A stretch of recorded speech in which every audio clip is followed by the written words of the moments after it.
victimes de la violence. Max Weber.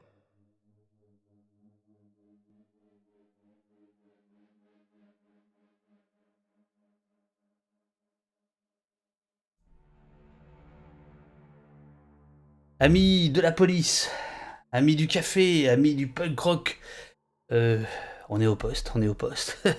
On était là à 1h30 ce matin, et on est encore là. Faut pas mollir, faut pas mollir, hein. C'est écrit dessus d'ailleurs. Voilà, faut pas mollir. Alors là, j'ai une cible sur, sur mon téléphone, enfin sur l'écran sur le viseur. J'ai un viseur en fait, ça s'appelle un viseur sur le- l'appareil qui me filme. C'est très étrange. J'espère que ce viseur va s'enlever. Il est 8h47. Merci beaucoup d'être là. Bien le bonjour, Unexpected. Bonjour, Eurial qui a fait Ne une. parlez pas de répression ou de violence policière, ces mots sont inacceptables dans un état de droit. Non. Absolument, qui a fait une nuit, une courte, mais méritée, puisque voilà, Rial a modéré hier pendant 5 heures, et la voilà à nouveau au poste ce matin. Pourquoi on est là? Pourquoi on est là? On est là parce que dans quelques minutes, on va assister au piétinement des libertés qui nous sont chers, puisque ce sera probablement le vote final de la loi sécurité globale. Je dis probablement parce qu'on ne sait jamais. Bonjour Pizzamania. On ne sait jamais ce qui peut se passer. Mais voilà, l'ordre du jour de l'Assemblée nationale indique bien qu'il va y avoir le vote. Alors si vous voulez, je vais vous mettre la petite indication. Et donc d'ici ce vote, qui va intervenir pas tout de suite en fait. Alors regardez, ici c'est l'agenda. Voilà, là c'est l'agenda de l'Assemblée nationale. Nous sommes bien le jeudi 15 avril. Il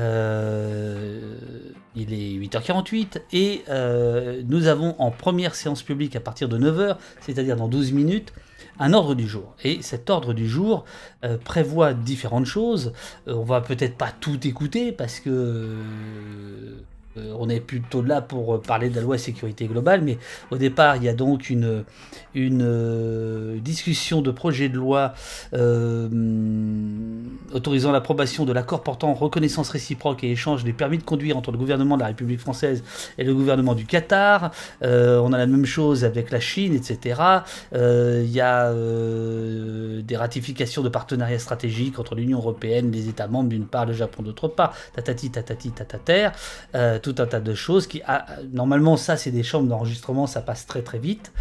Et on va voir ce qui va se passer pour la loi sécurité globale. C'est ici, discussion sur le rapport de la commission mixte paritaire de la proposition de loi pour une sécurité globale préservant les libertés. Puisque je vous rappelle que la loi sécurité globale ne s'appelle plus la loi sécurité globale. Tour de passe-passe, elle a eu 4 noms différents et le dernier nom qui peut encore changer tout à l'heure, hein, c'est une sécurité, donc une proposition de loi pour une sécurité globale préservant les libertés. Voilà, ça c'est le programme. Attendez, je ferme vite fait les autres fenêtres.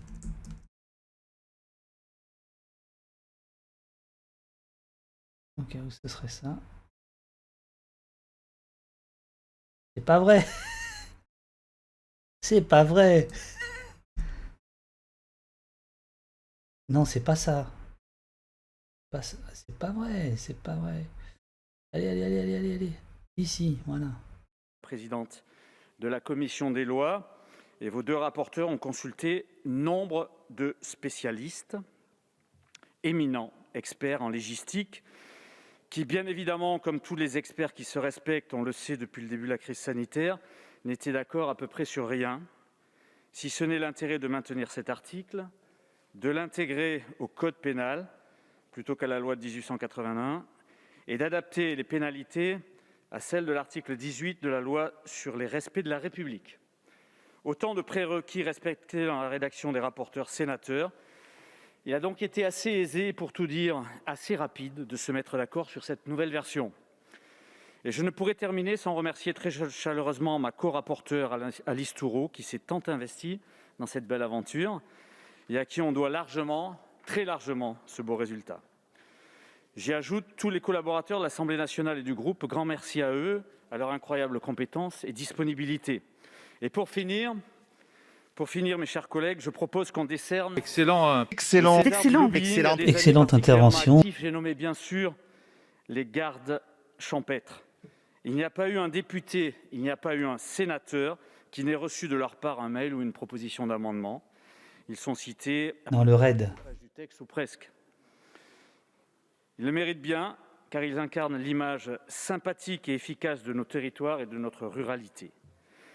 Les voilà comme les autres acteurs de sécurité, les policiers nationaux, les gendarmes nationaux, les policiers municipaux, les agents privés de sécurité, dotés de nouveaux pouvoirs, qu'ils en fassent le meilleur usage au bénéfice de la sécurité des Françaises et des Français.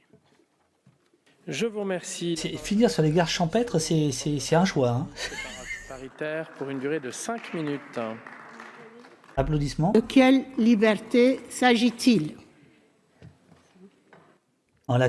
Coupez les sons, les amis, coupez les sons. Monsieur le ministre, Madame la présidente de la commission des lois, chers collègues, c'est avec un peu d'émotion, c'est vrai, que je vois s'achever aujourd'hui le travail entrepris avec Jean-Michel Fauvergue il y a 3 ans désormais.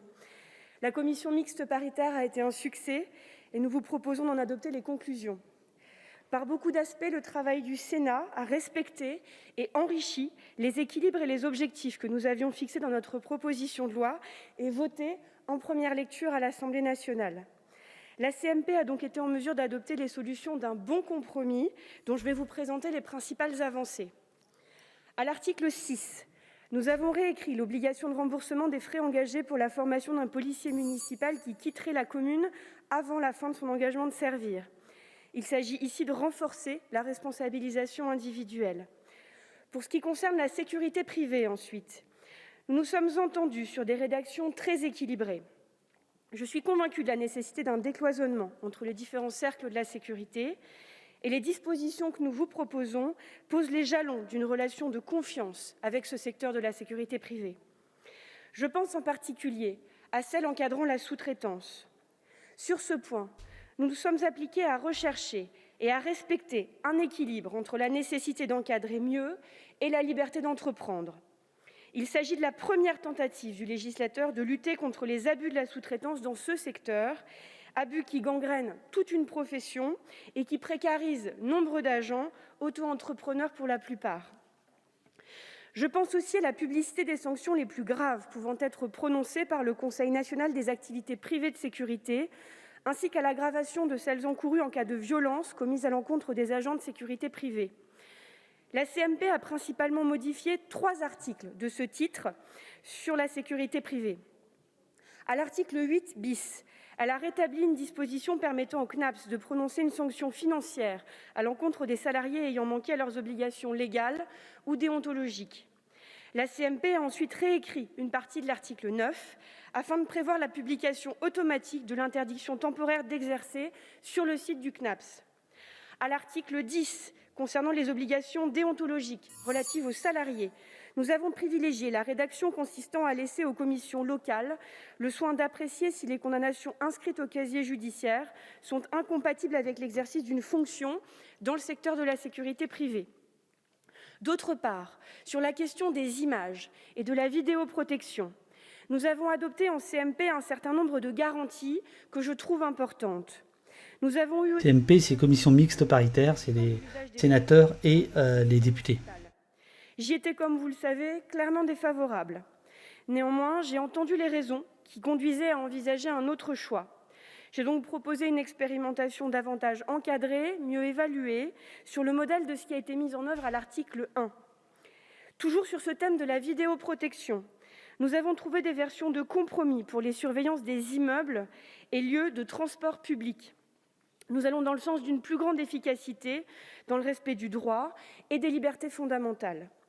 Quelques mots enfin, les plus importants peut-être, pour remercier tous ceux qui ont contribué à cette épopée législative. Merci d'abord et évidemment à Jean-Michel Fauvergue pour ce travail et pour tous ces moments, forts pour certains, partagés au cours des 3 dernières années. Au Premier ministre d'aujourd'hui et à celui de l'époque, Édouard Philippe, qui nous avait confié cette mission sur le continuum de sécurité. Oui, en fait, pendant 2 ans, la loi avait été complètement enterrée. Ça n'intéressait absolument personne, jusqu'à ce que le ministre de l'Intérieur, Darmanin, qu'elle va pas tarder à remercier, se dise « Ah tiens, ça vaudrait le coup de faire passer cette loi et d'en rajouter des amendements et des articles. » Qui avez, par vos amendements, enrichi ce texte. En aparté, je tenais très sincèrement à vous remercier, chers collègues, pour la qualité des débats que nous avons eus en commission. Attention, Gérald lit votre chat en ce moment. Merci encore à celles et ceux qui ont œuvré dans l'ombre, mais dont le travail, remarquable et considérable, est aujourd'hui mis en lumière. À l'Assemblée nationale, côté cour, les administrateurs et collaborateurs de groupe, et côté jardin, à l'équipe du ministère de l'Intérieur, avec une pensée enfin pour mon équipe parlementaire. C'est donc, comme vous l'avez compris, un excellent compromis sur notre proposition de loi qui vous est soumis et que nous invitons l'Assemblée nationale à adopter. Je vous remercie. La parole est maintenant à Monsieur Gérald Darmanin, ministre de l'Intérieur. Monsieur le ministre, nous vous écoutons. Non, c'est pas lui. Il arrive, le voilà. Bonjour Gérald. Bonjour Gérald. Est-ce qu'on a entendu?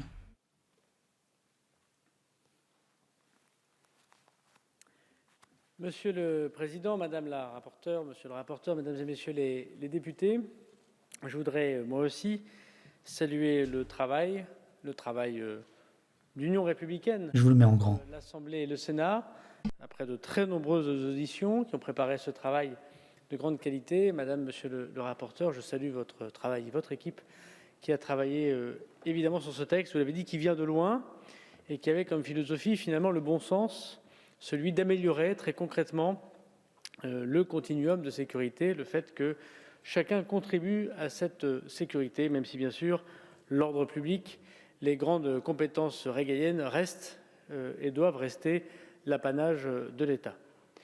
Et ce travail de l'Assemblée et du Sénat a fait naître, me semble-t-il, dans cette discussion légitime, un compromis, un texte qui ne perd pas de sa vigueur. J'y reviendrai dans quelques instants.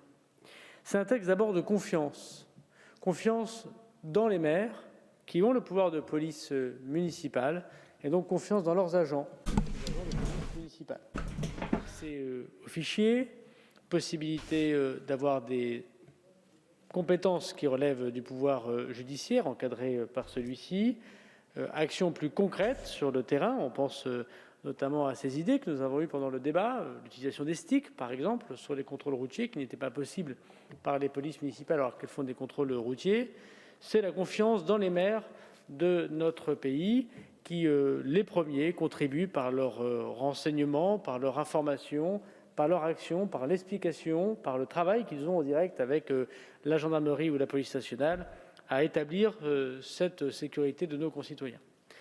Confiance également dans la mairie de Paris, puisque, je vous l'avais dit, monsieur le rapporteur, pour la première fois, depuis la commune, nous donnons, l'Assemblée nationale et le Sénat, le gouvernement donne à la mairie de Paris la possibilité d'avoir une police municipale. Et je crois que ce rendez-vous historique correspond à l'évolution normale du statut parisien, de l'action du gouvernement de la République et des compromis que nous avons eus également avec la maire de Paris, que je voudrais saluer, et qui a permis, je crois, de travailler dans l'intelligence de cette nouvelle situation. Confiance dans les policiers et les gendarmes, trop souvent critiqués. Les policiers et les gendarmes, ils sont voyons. Ceux qui interviennent comme des urgentistes quand la situation n'est réglée par personne. Elle n'est pas réglée par les pouvoirs publics, elle n'est pas réglée par l'éducation des parents, elle n'est pas réglée par l'éducation nationale, par la formation professionnelle, par l'emploi, par le capitalisme, par l'aménagement du territoire, par l'urbanisme, par le logement, par le capitalisme social. À la fin, c'est la police et le gendarme qui interviennent souvent dans des situations un peu plus conflictuelles où l'État a bien voulu lui donner le monopole de la violence légitime. Et ce texte, Madame, Monsieur le rapporteur, Mesdames et Messieurs les députés, est un texte surtout qui réaffirme la confiance, sans guillemets, aux policiers et aux gendarmes, qui sont particulièrement les piliers de notre République. Et en imposant l'ordre public, selon la considération de la loi, ils permettent la liberté. Confiance dans la sécurité privée, une filière économique qu'il faut prendre au sérieux, que vous prenez au sérieux, Madame la rapporteure, qui aide à se structurer, à éviter des erreurs, peut-être des erreurs de jeunesse, comme la sous-traitance qui était trop importante. Et vous avez donc bien voulu reconnaître l'importance de ce secteur avec de nouvelles règles tout à fait fondamentales qui viendront contribuer, à n'en point douter, à faire de la sécurité privée une force d'appoint qui n'aura pas de pouvoir extra-législatif, mais qui, dans le cadre merci. élaboré, permettra de rendre à ces agents le mérite et la professionnalisation qu'on leur doit. Confiance dans les moyens technologiques. Et vous avez fait œuvre utile en acceptant de légiférer, mesdames et messieurs les parlementaires, sur l'utilisation notamment des caméras piétons, des caméras tout court et de leurs moyens de mutualisation, notamment pour les communes rurales ou pour les communes en continuité territoriale, et donc luttant ainsi contre la délinquance, et des moyens technologiques modernes comme les drones. Vous avez donné, dans l'utilisation administrative comme dans l'utilisation judiciaire, la possibilité de répondre à la question que posait la CNIL, qui a considéré, voilà quelques semaines, que le législateur n'avait pas épuisé sa compétence. C'est chose faite et les drones pourront voler demain pour mieux protéger nos concitoyens. Après ce texte de confiance, c'est aussi un texte de fermeté.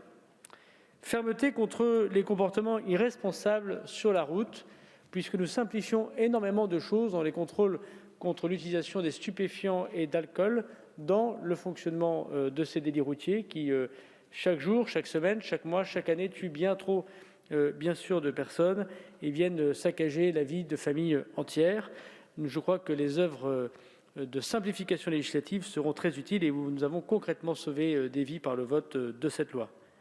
Simplification, bien sûr, mais fermeté contre la lutte contre la fraude, et notamment la fraude dans les transports, avec un certain nombre de dispositions que nous portons évidemment en concert, gouvernement et Parlement, pour lutter contre cette fraude dans les transports qui fait naître souvent la délinquance.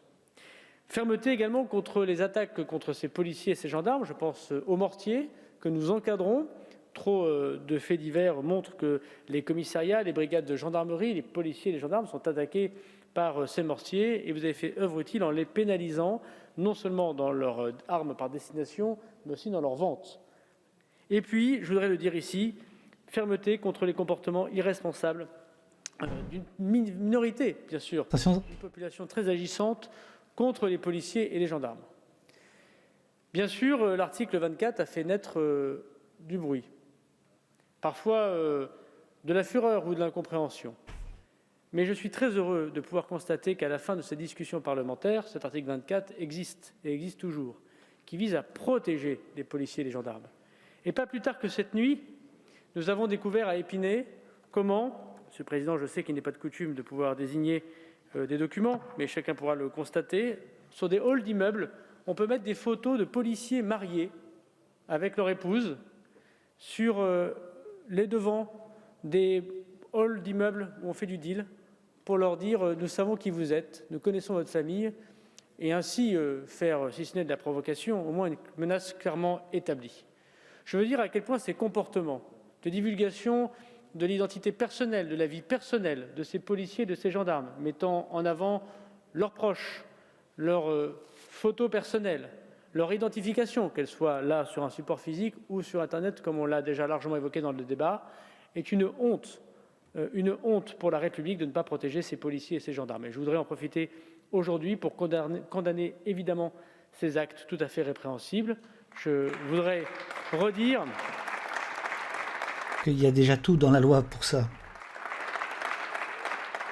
Je voudrais redire à quel point les policiers et les gendarmes sont les enfants de la République et qui doivent être protégés puisqu'ils nous protègent au quotidien.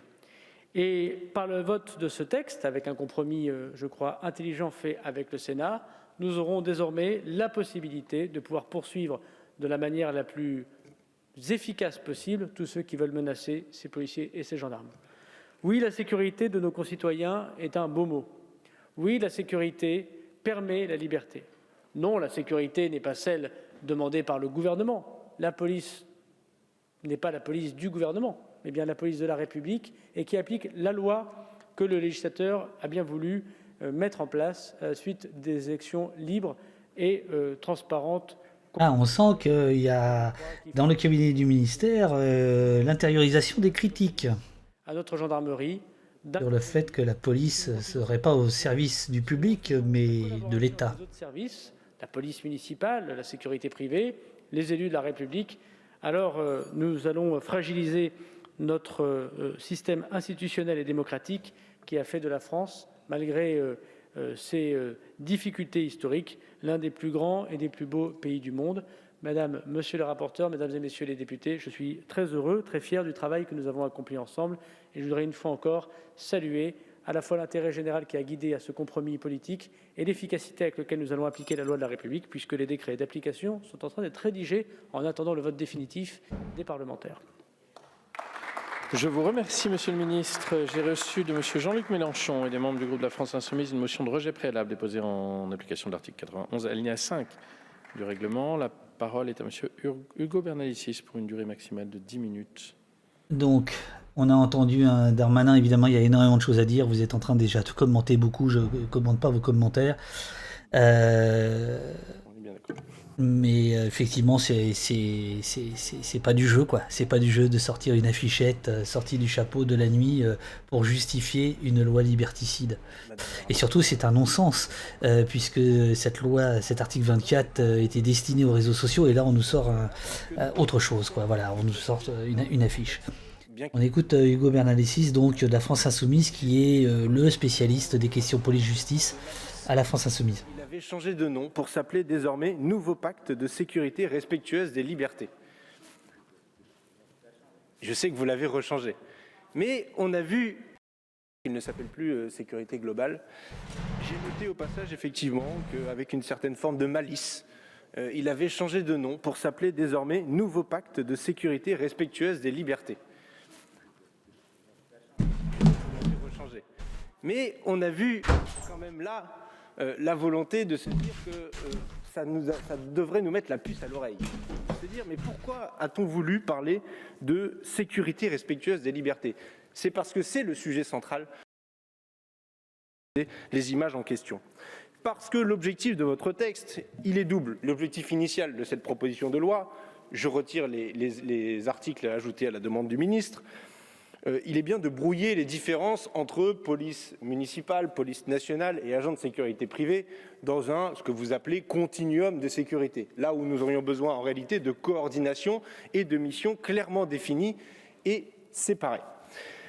Deuxième point, ce texte sert, avec les ajouts du ministre, à servir les revendications des corporations policières les plus extrémistes, qui ne voient aucun problème dans la police nationale, qui ne voit aucun problème au ministère de l'Intérieur, si ce n'est celui des gens qui nous entourent, définissant en quelque sorte deux camps, celui de la police nationale et du ministère de l'Intérieur et les autres. Non, ce n'est pas la conception républicaine que j'ai de la police nationale. La police nationale fait partie de la société et il...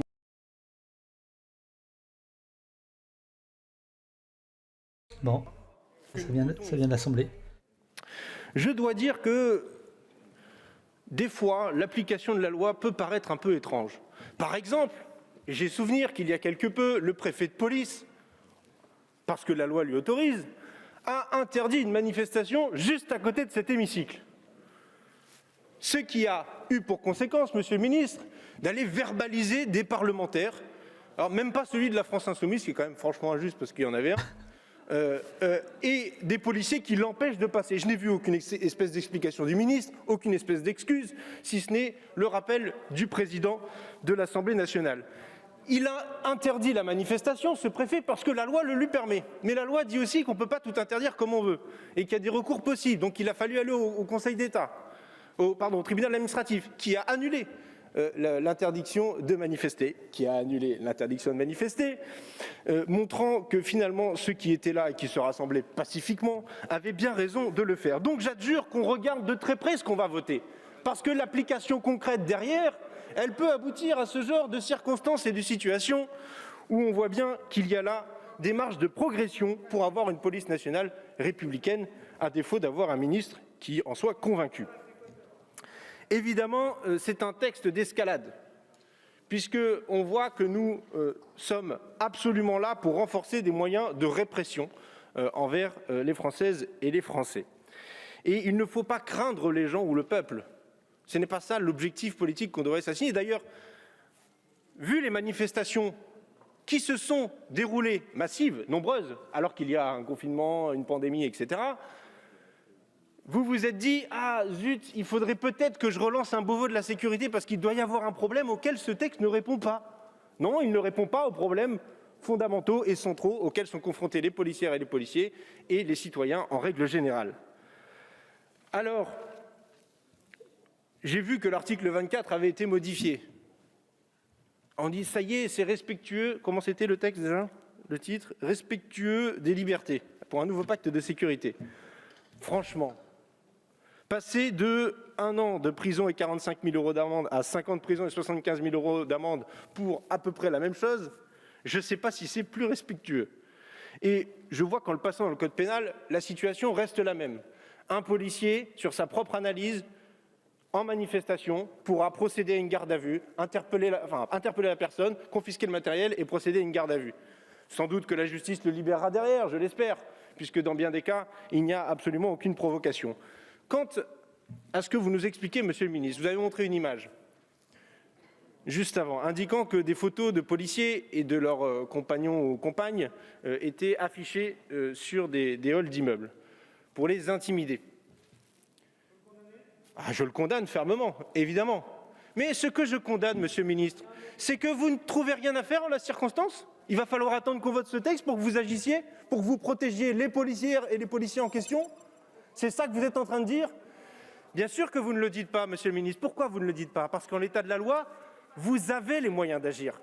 Et que vous ne savez pas défendre les policières et les policiers. C'est ça la réalité. Et si vous ne savez pas le faire, laissez votre place. Je la prendrai volontiers, comme je l'ai dit à plusieurs reprises. Et avec énormément de plaisir. Parce que dans ce texte sur la sécurité globale, on voit bien qu'encore une fois, cette surveillance est généralisée. Alors, au passage, on explique qu'on ne pourra pas faire de reconnaissance faciale. Mais rien n'empêchera de faire un traitement algorithmique. Et rien n'empêchera de faire la reconnaissance faciale sur tous les autres moyens de captation, puisque ce ne sont que les drones qui sont concernés par la circonstance qui a été introduite par le Sénat.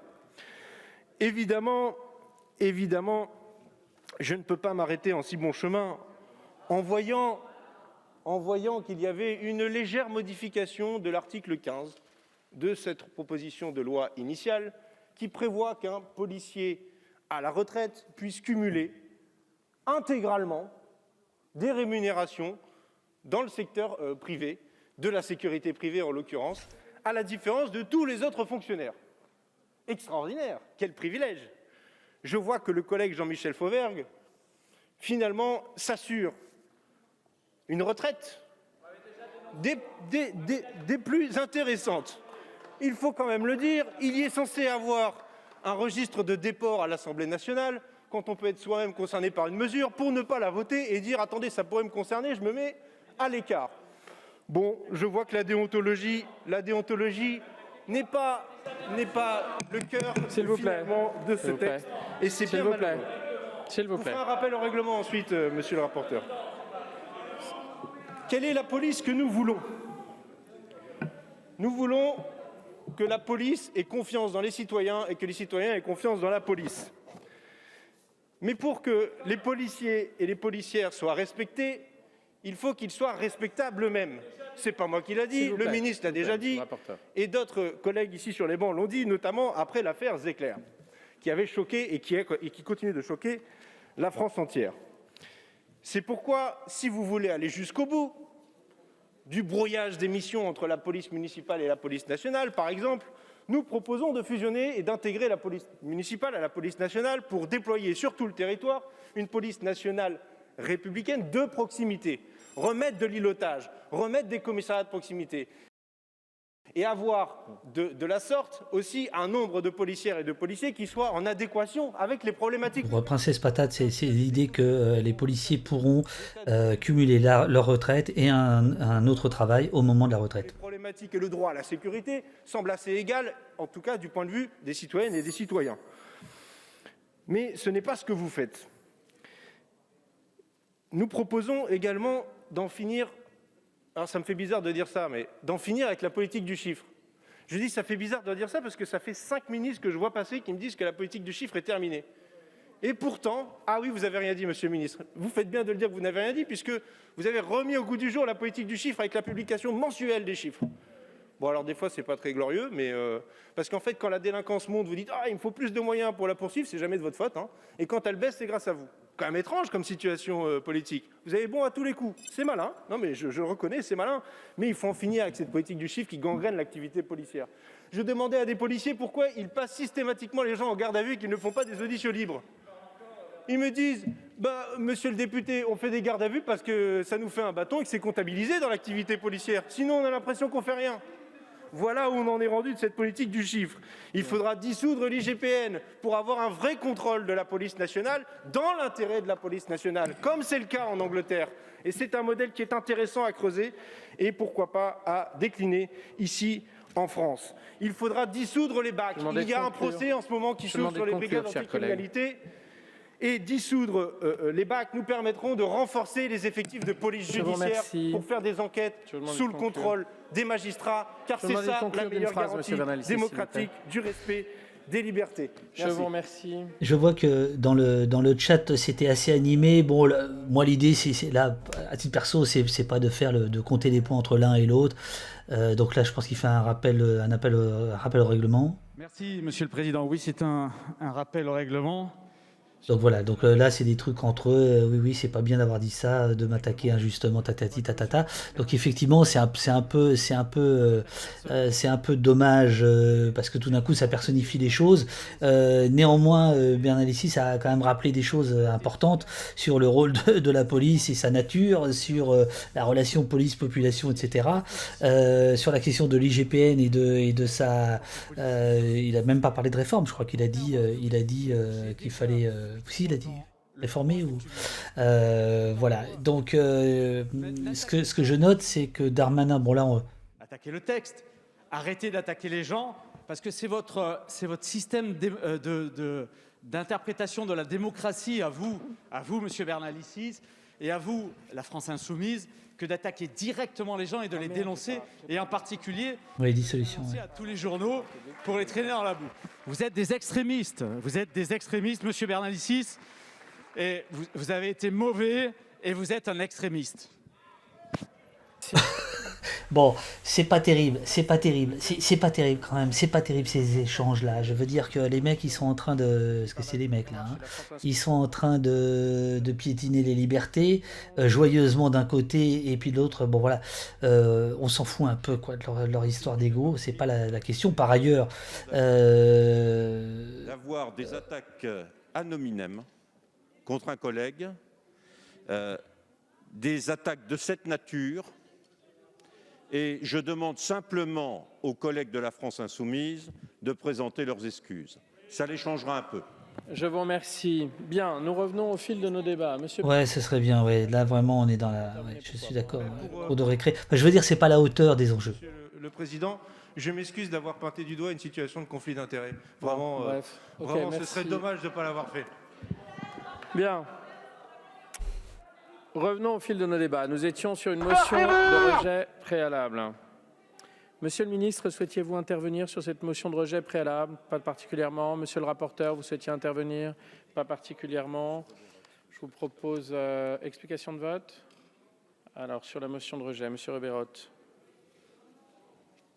Simplement un mot très bref. D'abord,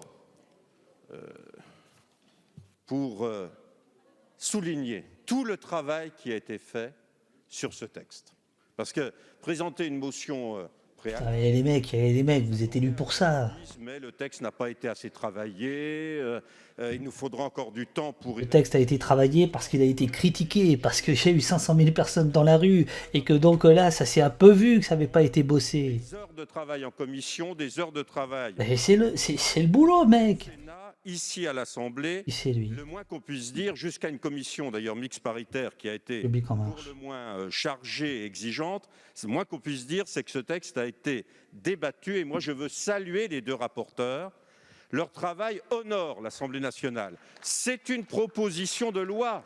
Nous devrions, de ce point de vue-là, nous satisfaire d'avoir eu l'initiative. Une proposition de loi, non, en réalité un projet de loi déguisé en proposition de loi, c'est-à-dire que un projet de loi c'est quand c'est le gouvernement qui le propose, et une proposition c'est quand c'est les députés. Mais en fait on sait très bien qu'une bonne partie des articles ont été imposés par le ministère de l'Intérieur. Sur le terrain, il concernera d'ailleurs très directement de nombreux acteurs de la sécurité. Il leur donnera aussi les moyens chacun de jouer leur rôle réciproque et de mieux coordonner leur travail, de faire un travail en commun plus efficace. Beaucoup d'ailleurs le vivent comme une reconnaissance véritablement de la diversité des acteurs de la sécurité. Et puis les maires aussi et les élus seront concernés puisqu'il y aura un renforcement et je veux vous remercier pour le travail que vous avez pris en compte sur les aspects de prévention également. Avec Stéphane Peu, il y a plusieurs articles qui portent sur les conseils de sécurité et de prévention de la délinquance. Voilà, tout ça pour dire que c'est un texte qui a été travaillé et qu'évidemment nous ne voterons pas. Tout ça pour dire que c'est un texte qui n'a pas été travaillé. Hein. Je vous remercie. Tout ça, c'est pour dire qu'on va voter. Je vais vous demander de respecter le timing. On a une petite chance de finir avant la pause, sinon... Ah, ce serait sympa parce que... Donc, j'ai Monsieur Stéphane Peu inscrit pour le groupe GDR. Monsieur Stéphane Peu inscrit sur le groupe GDR pour 2 minutes maximum. Oui, merci Monsieur le Président. Donc pour ceux qui s'interrogent pourquoi il y en a qui ont 10 minutes, d'autres 5, d'autres 2, en fait c'est en fonction de la représentation dans l'hémicycle, du nombre de députés.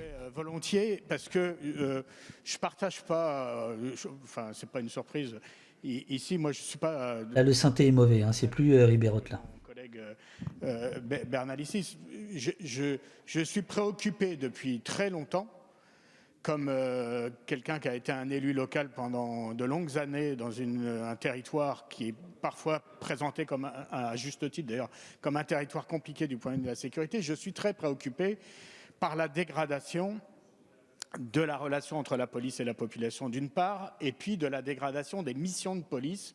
Je pense, et je continue de penser, qu'il a été dramatique dans notre pays de supprimer la police de proximité, qu'il semblerait qu'aujourd'hui ce soit quelque chose d'assez admis et d'assez reconnu, mais je ne trouve pas, et j'ai fait des amendements qui n'ont pas été retenus, même si on a fait une mission avec M. Robert Hoth sur les contrats locaux de sécurité, que certaines propositions ont été reprises.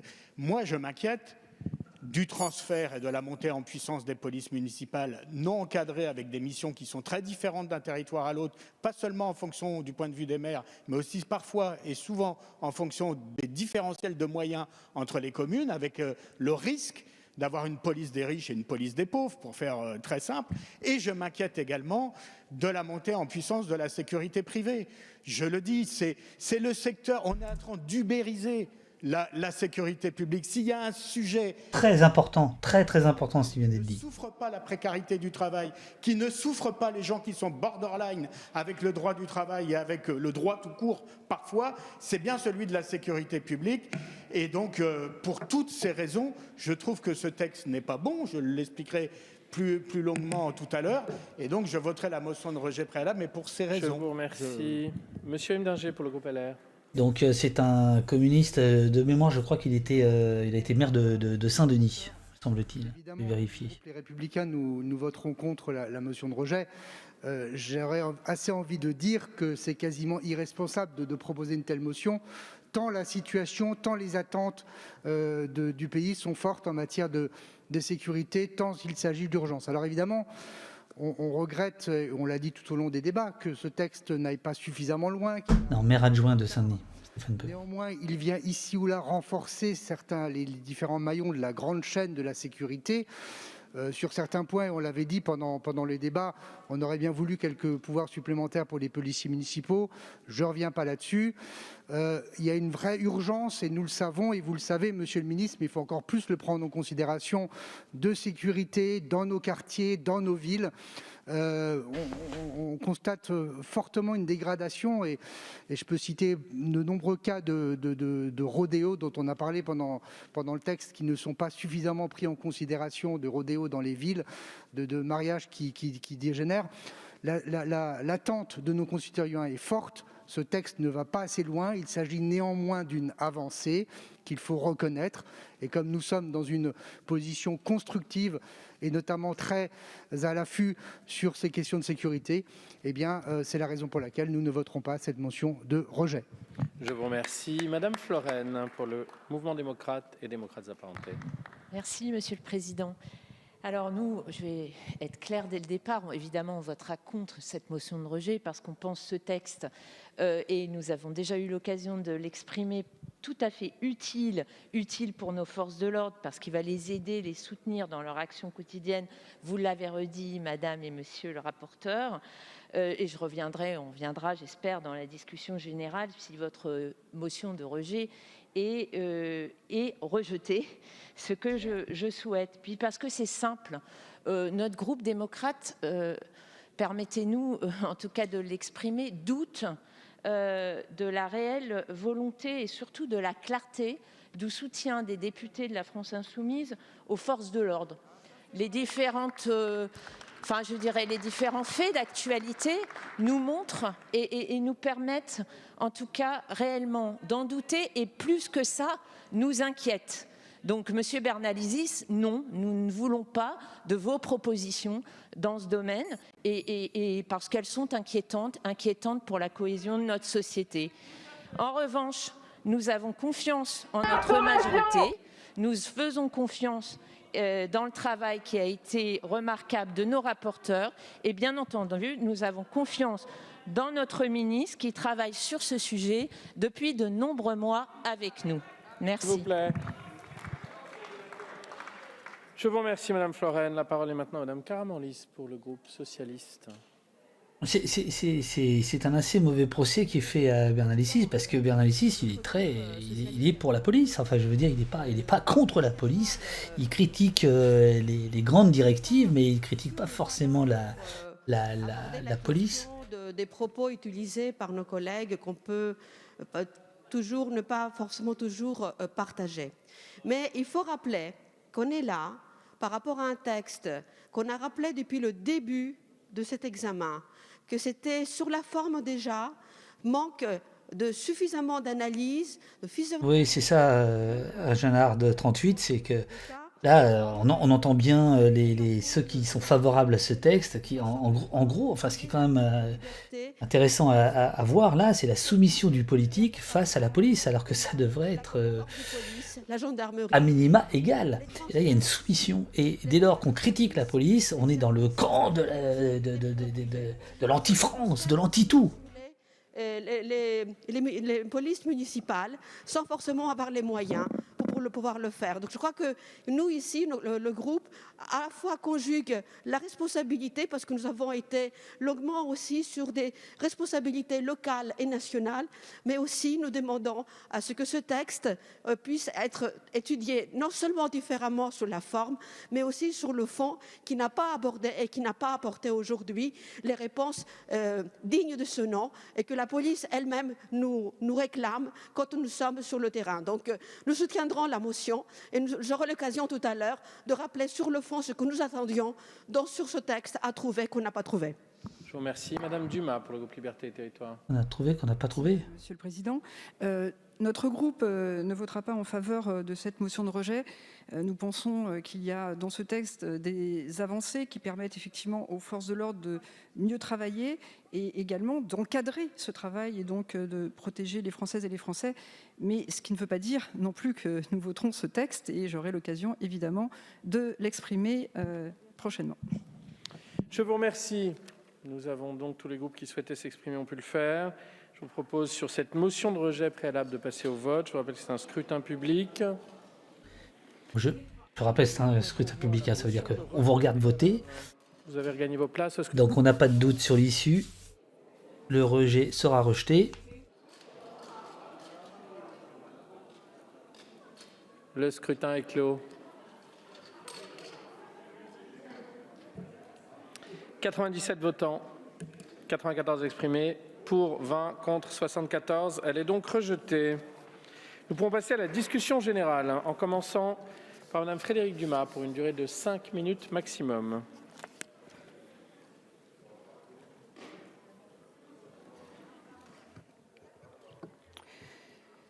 Je vais me faire un petit café, je vous reviens dans 2 secondes. Madame la présidente de la commission des lois, Madame et Monsieur les rapporteurs, mes chers collègues, vous le savez, notre groupe est très attaché à la fois à l'efficience des dispositifs permettant de protéger les Françaises et les Français et à la défense des libertés fondamentales. Le respect de l'effectivité concrète de cet équilibre est fondamental. Ainsi, nous n'aurons pas la même approche selon les dispositifs et la nature de l'encadrement que vous proposez. Nous soutenons les dispositions relatives à la police municipale, élargies également aux gardes champêtres, car en effet, ce texte donne aux responsables de terrain et aux maires la possibilité de décliner les réponses les plus adaptées à leur territoire et les mieux proportionnées, grâce notamment à l'expérimentation qui élargit les compétences de la police municipale et qui permettra de lutter plus efficacement contre les incivilités du quotidien. À ce titre, nous sommes favorables aux modifications apportées par le Sénat, la participation de la police municipale à la sécurisation des manifestations sportives, récréatives ou culturelles, sans critère de seuil, et la généralisation de la possibilité de mise en commun des policiers municipaux à l'échelon intercommunal sont des dispositions bienvenues. Sur la sécurité privée, cette loi constitue un progrès car elle permet d'améliorer l'encadrement de l'exercice de la profession d'agent de sécurité privée.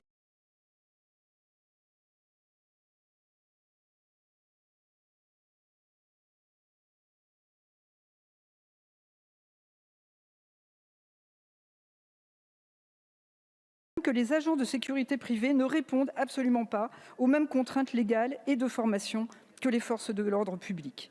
Par ailleurs, en ce qui concerne la vidéosurveillance, qui est en soi un dispositif utile, c'est son manque d'encadrement qui reste un point problématique du texte. Sur cette thématique, le Sénat a apporté de meilleures garanties, mais elles nous paraissent à de maints égards encore insuffisantes. La version finale du texte interdit l'analyse des images de drones pour des dispositifs automatisés de reconnaissance faciale. Cette question avait été soulevée par notre groupe et nous avions proposé un amendement demandant cette interdiction. Nous ne pouvons donc que nous féliciter de cet ajout du Sénat. Mais qu'en est-il pour les autres types de caméras qui ne sont pas expressément visés par l'interdiction ? Nous saluons également l'instauration d'une autorisation préalable par le magistrat ou le préfet ou encore la limitation de l'utilisation des drones à la recherche des infractions les plus graves. Mais dès lors, comment expliquer l'extension, par expérimentation, de l'utilisation des drones aux polices municipales qui, par définition, ne traitent pas des infractions les plus graves ? Les drones pourront également toujours surveiller les manifestations sur la voie publique et transmettre en temps réel les images au poste de commandement. En première lecture, Madame la rapporteure avait par exemple rappelé l'interdiction de filmer les intérieurs des habitations, mais reconnu en même temps qu'il serait matériellement impossible de protéger les espaces privés. De votre côté, Monsieur le ministre, vous avez refusé de vous engager sur l'existence de procédés technologiques d'intelligence artificielle permettant d'assurer le respect de la vie privée et la volonté d'y consacrer les moyens appropriés. Vous nous demandez donc de voter une loi dont vous savez pertinemment qu'elle sera pour partie inapplicable.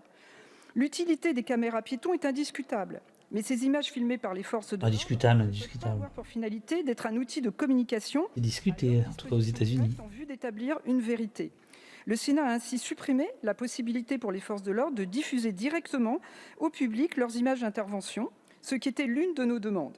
Néanmoins, vous avez refusé de revenir sur le fait que les agents puissent avoir directement accès à leurs propres images, au risque de faire peser un soupçon sur leur probité, soupçon dont les forces de l'ordre n'ont vraiment pas besoin. Nous regrettons à ce titre que n'ait pas été retenue l'idée de réfléchir à la mise en place d'une autorité indépendante de contrôle sur le modèle britannique de l'Independent Office for Police Conduct.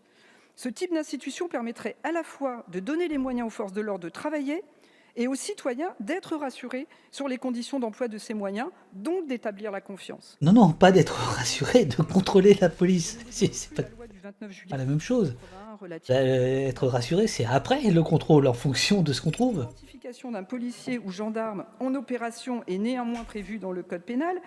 Nous ne voyons toujours pas en quoi ce nouveau délit améliorera le droit existant, notamment au regard de l'article 433.3 du code pénal qui couvre déjà les menaces à l'égard des dépositaires de l'ordre public et les punit de peines similaires. Par ailleurs, la rédaction de l'article fait toujours référence à l'atteinte à l'intégrité physique ou psychique, cette dernière notion étant particulièrement floue. De plus, le critère d'intentionnalité est imprécis, ce qui ouvre la porte à l'arbitraire.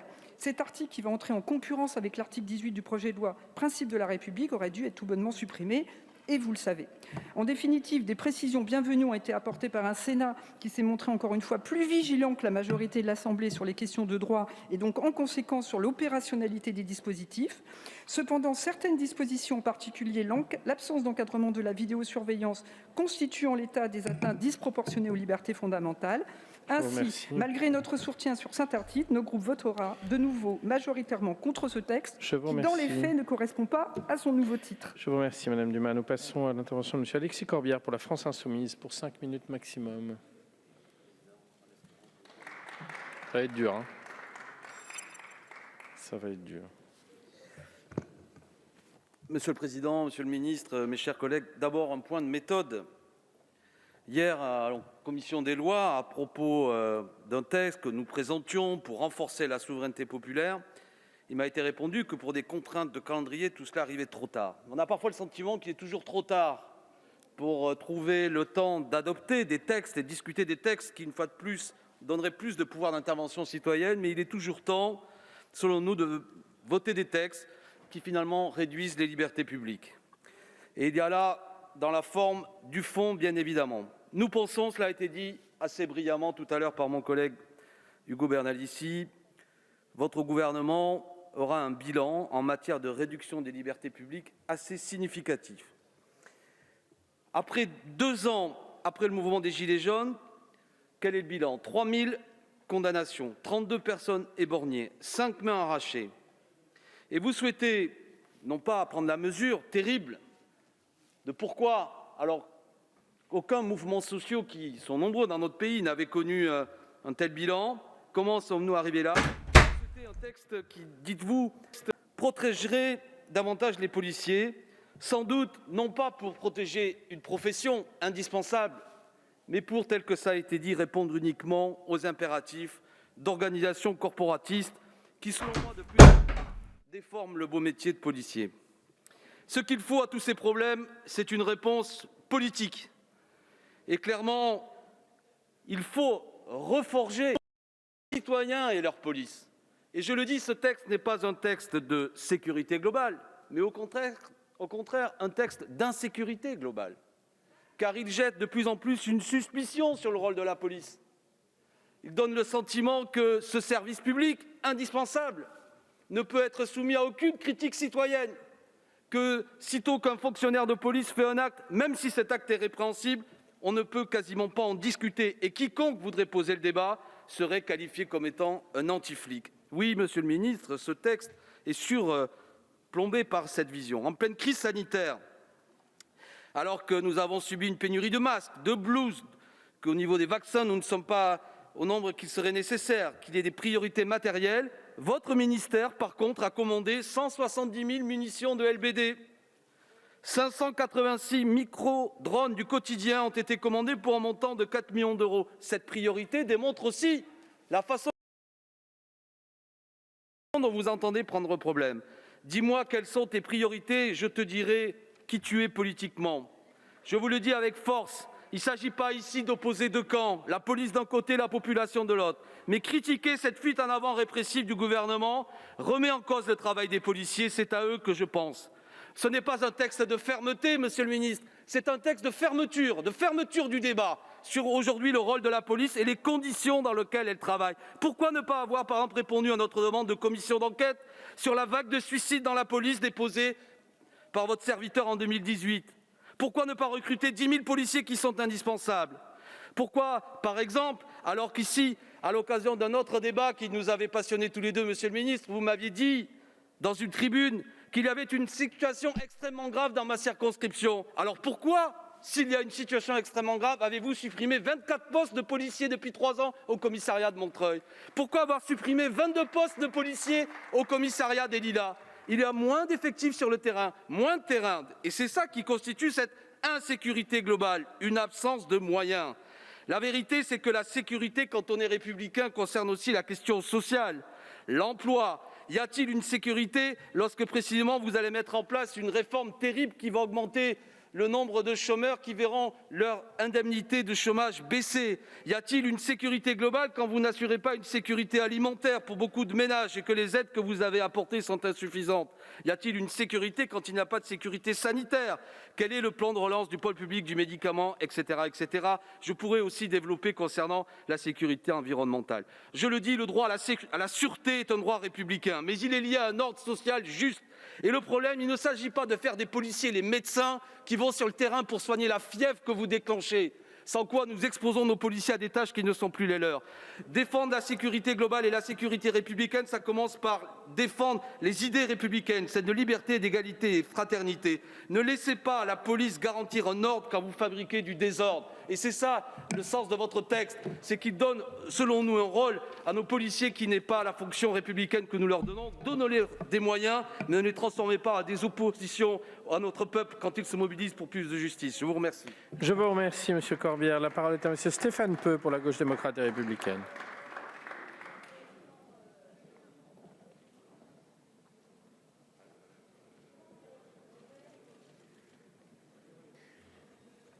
Monsieur le Président, Monsieur le Ministre, Madame et Monsieur le rapporteur, mes chers collègues.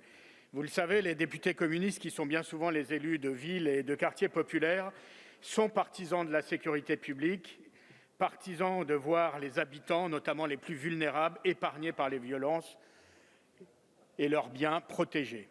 A fortiori, nous sommes partisans d'une sécurité qui se présente comme globale, puisque pour nous, la sécurité réside aussi dans l'abri d'un toit, dans le droit de pouvoir se soigner avec une sécurité sociale renforcée ou encore dans celui de regarder l'avenir avec confiance grâce à la sécurité d'une indemnisation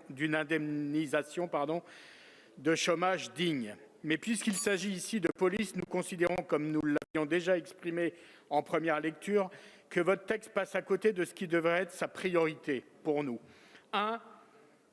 Rétablir l'indispensable lien de confiance entre la police et la population. 2. Assurer l'égalité républicaine sur l'ensemble du territoire national, en particulier dans les quartiers populaires. Et 3. Éviter tout risque de voir la police de plus en plus perçue comme une police d'État au service du pouvoir et non une police du peuple au service du peuple. Vous prétendez clarifier et mettre en cohérence le rôle des forces qui concourent. Là, ça me semble être un point important. C'est là, on touche le fond. Voilà, on touche le fond. Et d'entendre cette phrase-là dans l'hémicycle, de dire voilà, c'est de plus en plus une police d'État et non pas une police au service du public, c'est pas rien. Nous le dénonçons depuis des années. Nous le dénonçons au nom de l'efficacité et au nom de la justice et en fidélité à l'article 12 de la Déclaration des droits de l'homme et du citoyen.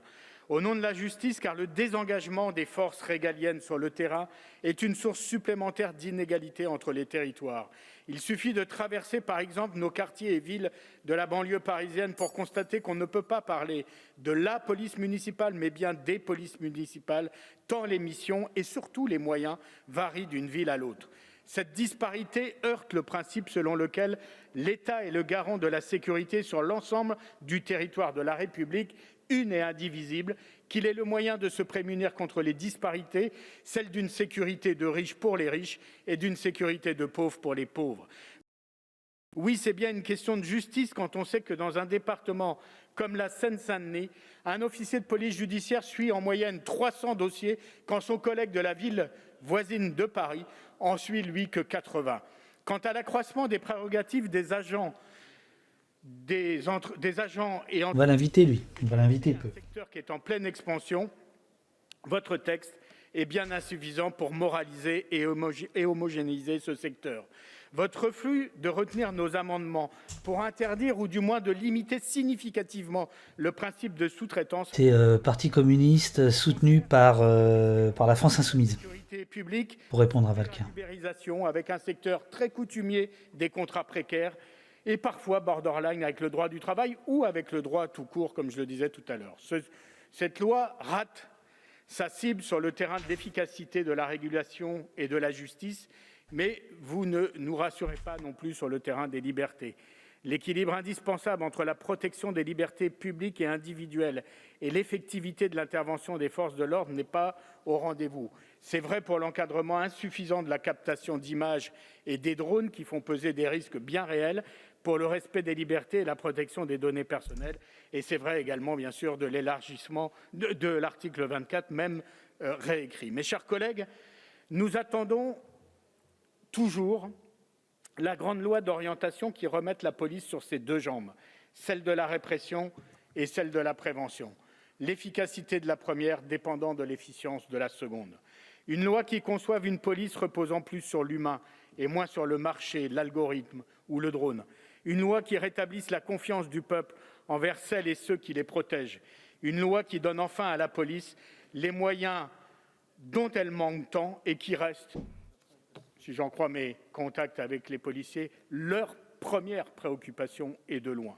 Cette loi que nous attendons depuis plus de 20 ans, nous l'aurions votée avec enthousiasme. Cette loi, malheureusement, nous voterons contre. Je vous remercie. La parole est à monsieur Thomas Rudigoz pour le groupe La République En Marche. Bah voilà, là on a eu avec Stéphane Peu un exemple de quelqu'un qui va quand même sur le fond. Et c'est quand même tout de suite plus saisissant. Monsieur le Président, Monsieur le Ministre, Madame et Messieurs les rapporteurs, cher Alice Toureau et cher Jean-Michel Fauvergue, mes chers collègues, nous abordons aujourd'hui une dernière fois la proposition de loi de nos collègues Toureau et Fauvergue pour une sécurité globale préservant les libertés. Et je tiens, en ce moment, à saluer le remarquable travail de nos collègues qui a commencé il y a plus de 3 ans. Cela montre le temps long du travail parlementaire et la persévérance dont ils ont fait preuve pour aboutir à ce résultat. Alors, il faut bien le reconnaître, un grand nombre d'observateurs ont réduit cette loi sécurité globale à son article 24. Et concernant ce fameux article, nous ne pouvons nous satisfaire de la nouvelle écriture du Sénat, retenue par la commission mixte paritaire. Ainsi, celui-ci introduit dans le Code pénal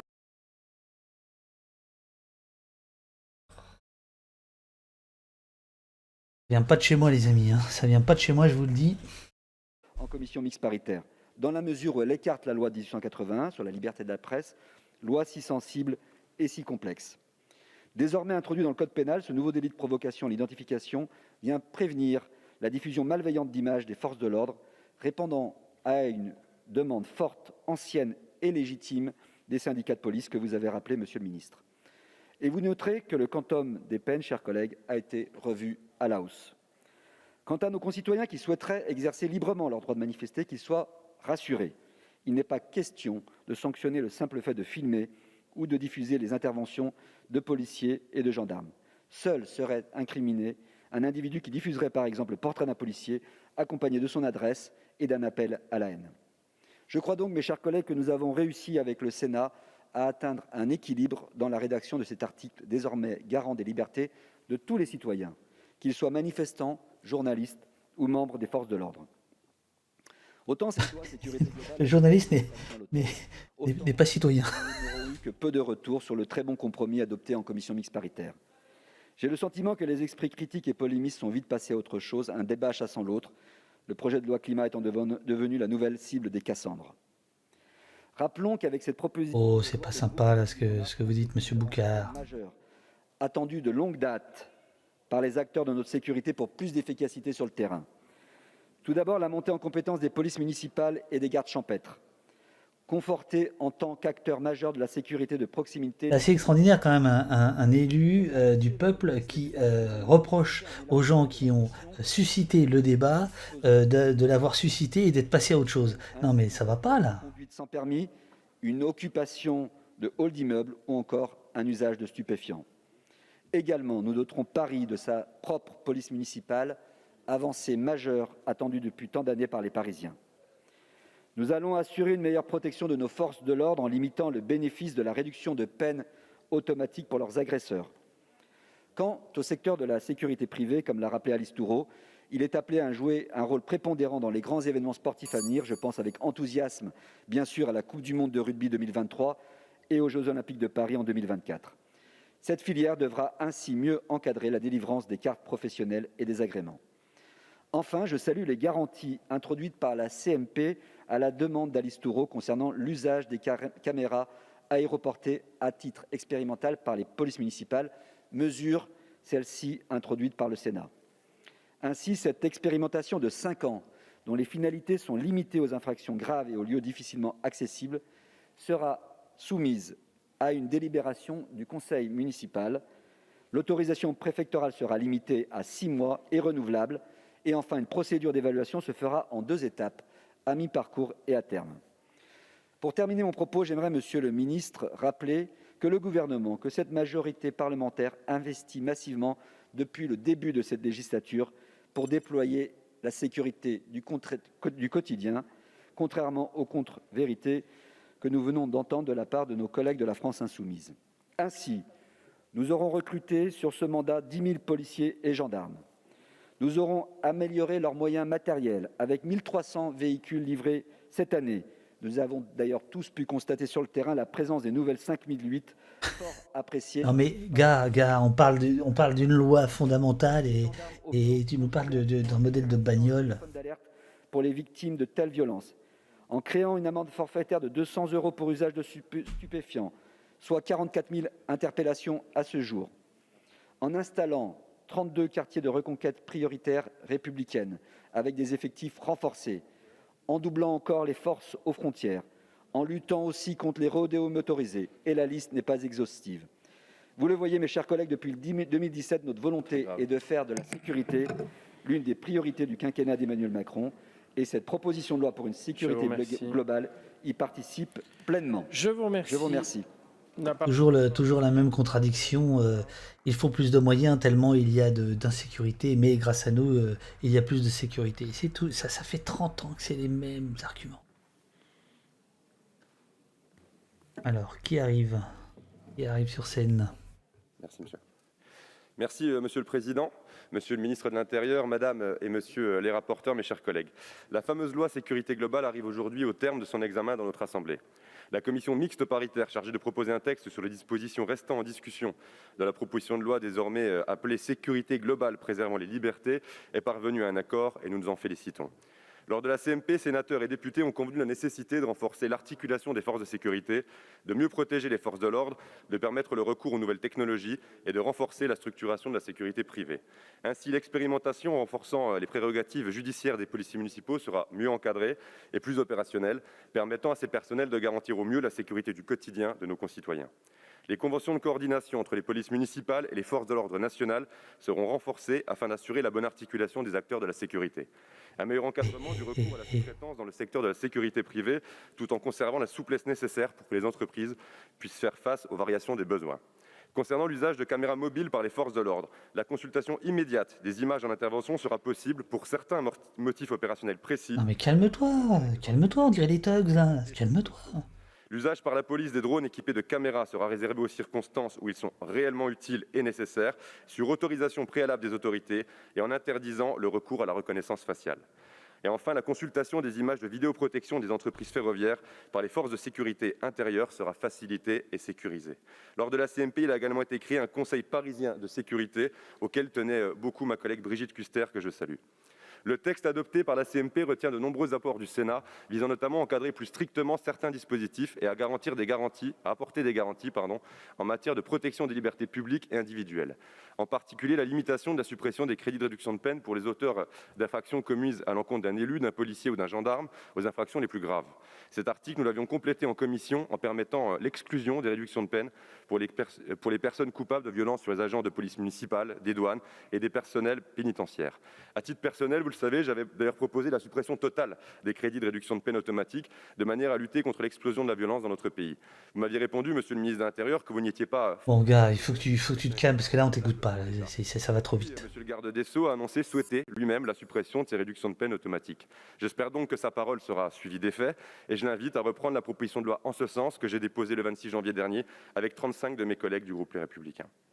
S'agissant du fameux article 24, il a été acté la création d'un délit de provocation à l'identification qui, tout en protégeant les membres des forces de sécurité intérieure et leurs familles, ne porte pas atteinte au droit d'informer. Rappelons que lors de la première lecture, le groupe LR avait dénoncé comme erreur principale le fait qu'il s'intègre dans la loi de 1881 relative à la liberté de la presse et non dans le code pénal, comme cela devait être le cas. L'objectif de cet article n'est pas de museler la presse, mais bien d'empêcher toute personne de nuire intentionnellement à un policier ou à un gendarme en révélant tout élément permettant de l'identifier. Nous avions proposé un amendement de groupe en ce sens. Nous nous satisfaisons donc de cette prise en compte, même si nous pouvons nous interroger sur le sens des mots « en cas de provocation à l'identification », qui vont rester quand même particulièrement subjectifs pour constater cette nouvelle infraction. Mes chers collègues, le groupe Les Républicains s'est inscrit dans une démarche de position responsable et constructive, du début à la fin de l'examen de ce texte. Nous avons soulevé les points qui nous semblaient incorrects, car notre objectif est que le texte qui va être adopté dans quelques minutes soit le plus efficace possible en matière de protection des Français. Quand les choses vont dans le bon sens, nous n'avons pas hésité à voter pour et à être force de proposition, et nous avons d'ailleurs voté globalement ce texte à la fin de son examen. C'est ainsi que nous avons porté l'interdiction d'exercer une profession relative à la sécurité privée à une durée de 7 ans si des manquements graves étaient constatés. Nous avons également permis d'effectuer un criblage par le service national des enquêtes administratives des personnes souhaitant travailler au sein de fonctions sensibles des gestionnaires d'infrastructures de transport public, ce qui est une avancée majeure qui était portée par notre collègue Éric Diard, grand spécialiste des phénomènes de radicalisation dans les services publics.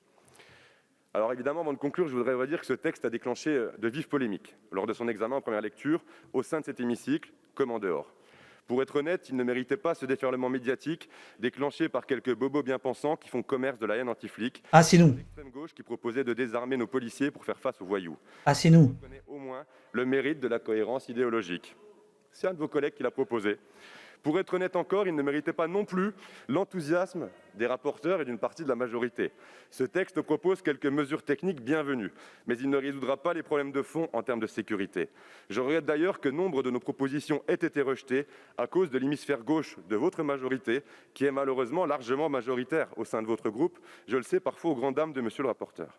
Mais puisqu'il contient quelques mesures intéressantes, les députés Les Républicains voteront en responsabilité en faveur de cette proposition de loi. Mais c'était bien la peine de faire semblant de vous opposer. Et au nom de notre groupe, notre soutien plein et entier à nos gendarmes, à nos policiers qui risquent leur vie au quotidien pour assurer notre sécurité. Je vous remercie. Je vous remercie, monsieur le député. La parole est à madame Isabelle Florennes. C'est confondant là. Je ne sais pas si c'est la fatigue pour moi ou si c'est ce que je viens d'entendre, mais c'est quand même confondant, quoi. Ça manque quand même. Je vous prépare un petit truc là. J'ai appelé les gens de l'INA et on va faire un essai. On va regarder ensemble des extraits de vieux reportages sur la police, sur la sécurité des années 50, 60, 70. Et vous allez voir comme c'est frappant les mêmes arguments qui ressortent décennie après décennie. Voilà, on met ça en place avec l'INA. Ce sera sans doute la semaine prochaine un premier essai. On regardera en partenariat avec l'INA, on regardera au poste des émissions sur toutes ces questions-là, sur la police, genre un dossier de l'écran dans les années 70. Vous verrez exactement les mêmes arguments de ce que vous êtes en train d'entendre là.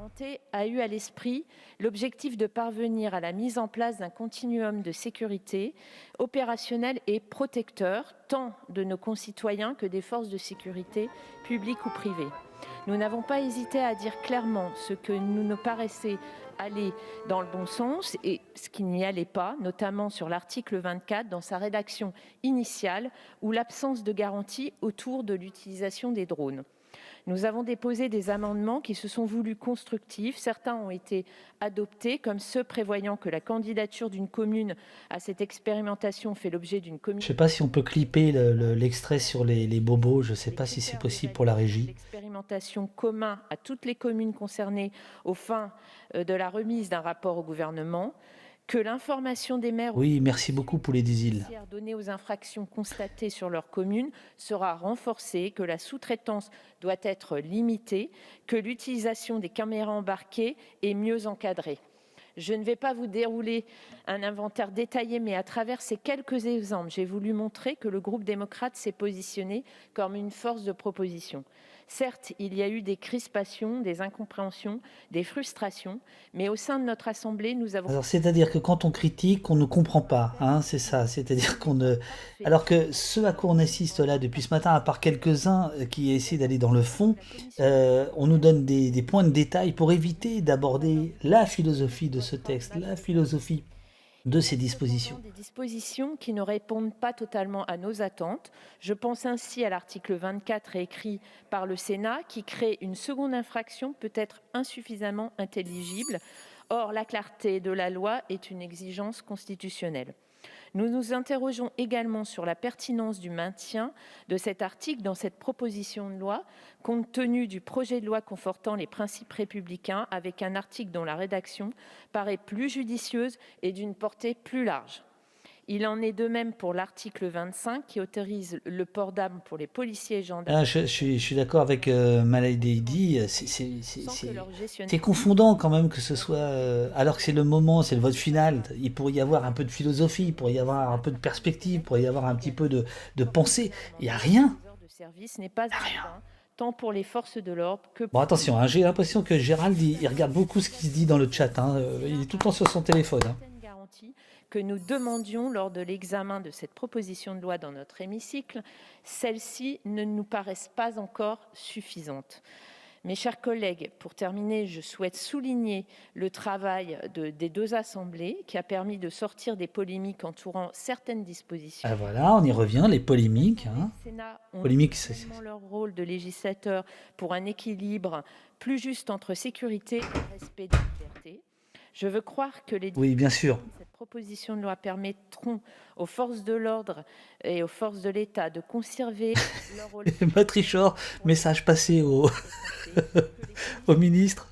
Poursuivront leur montée en compétences en complément des forces de l'État et dans le respect de la répartition des rôles avec des policiers et les gendarmes nationaux.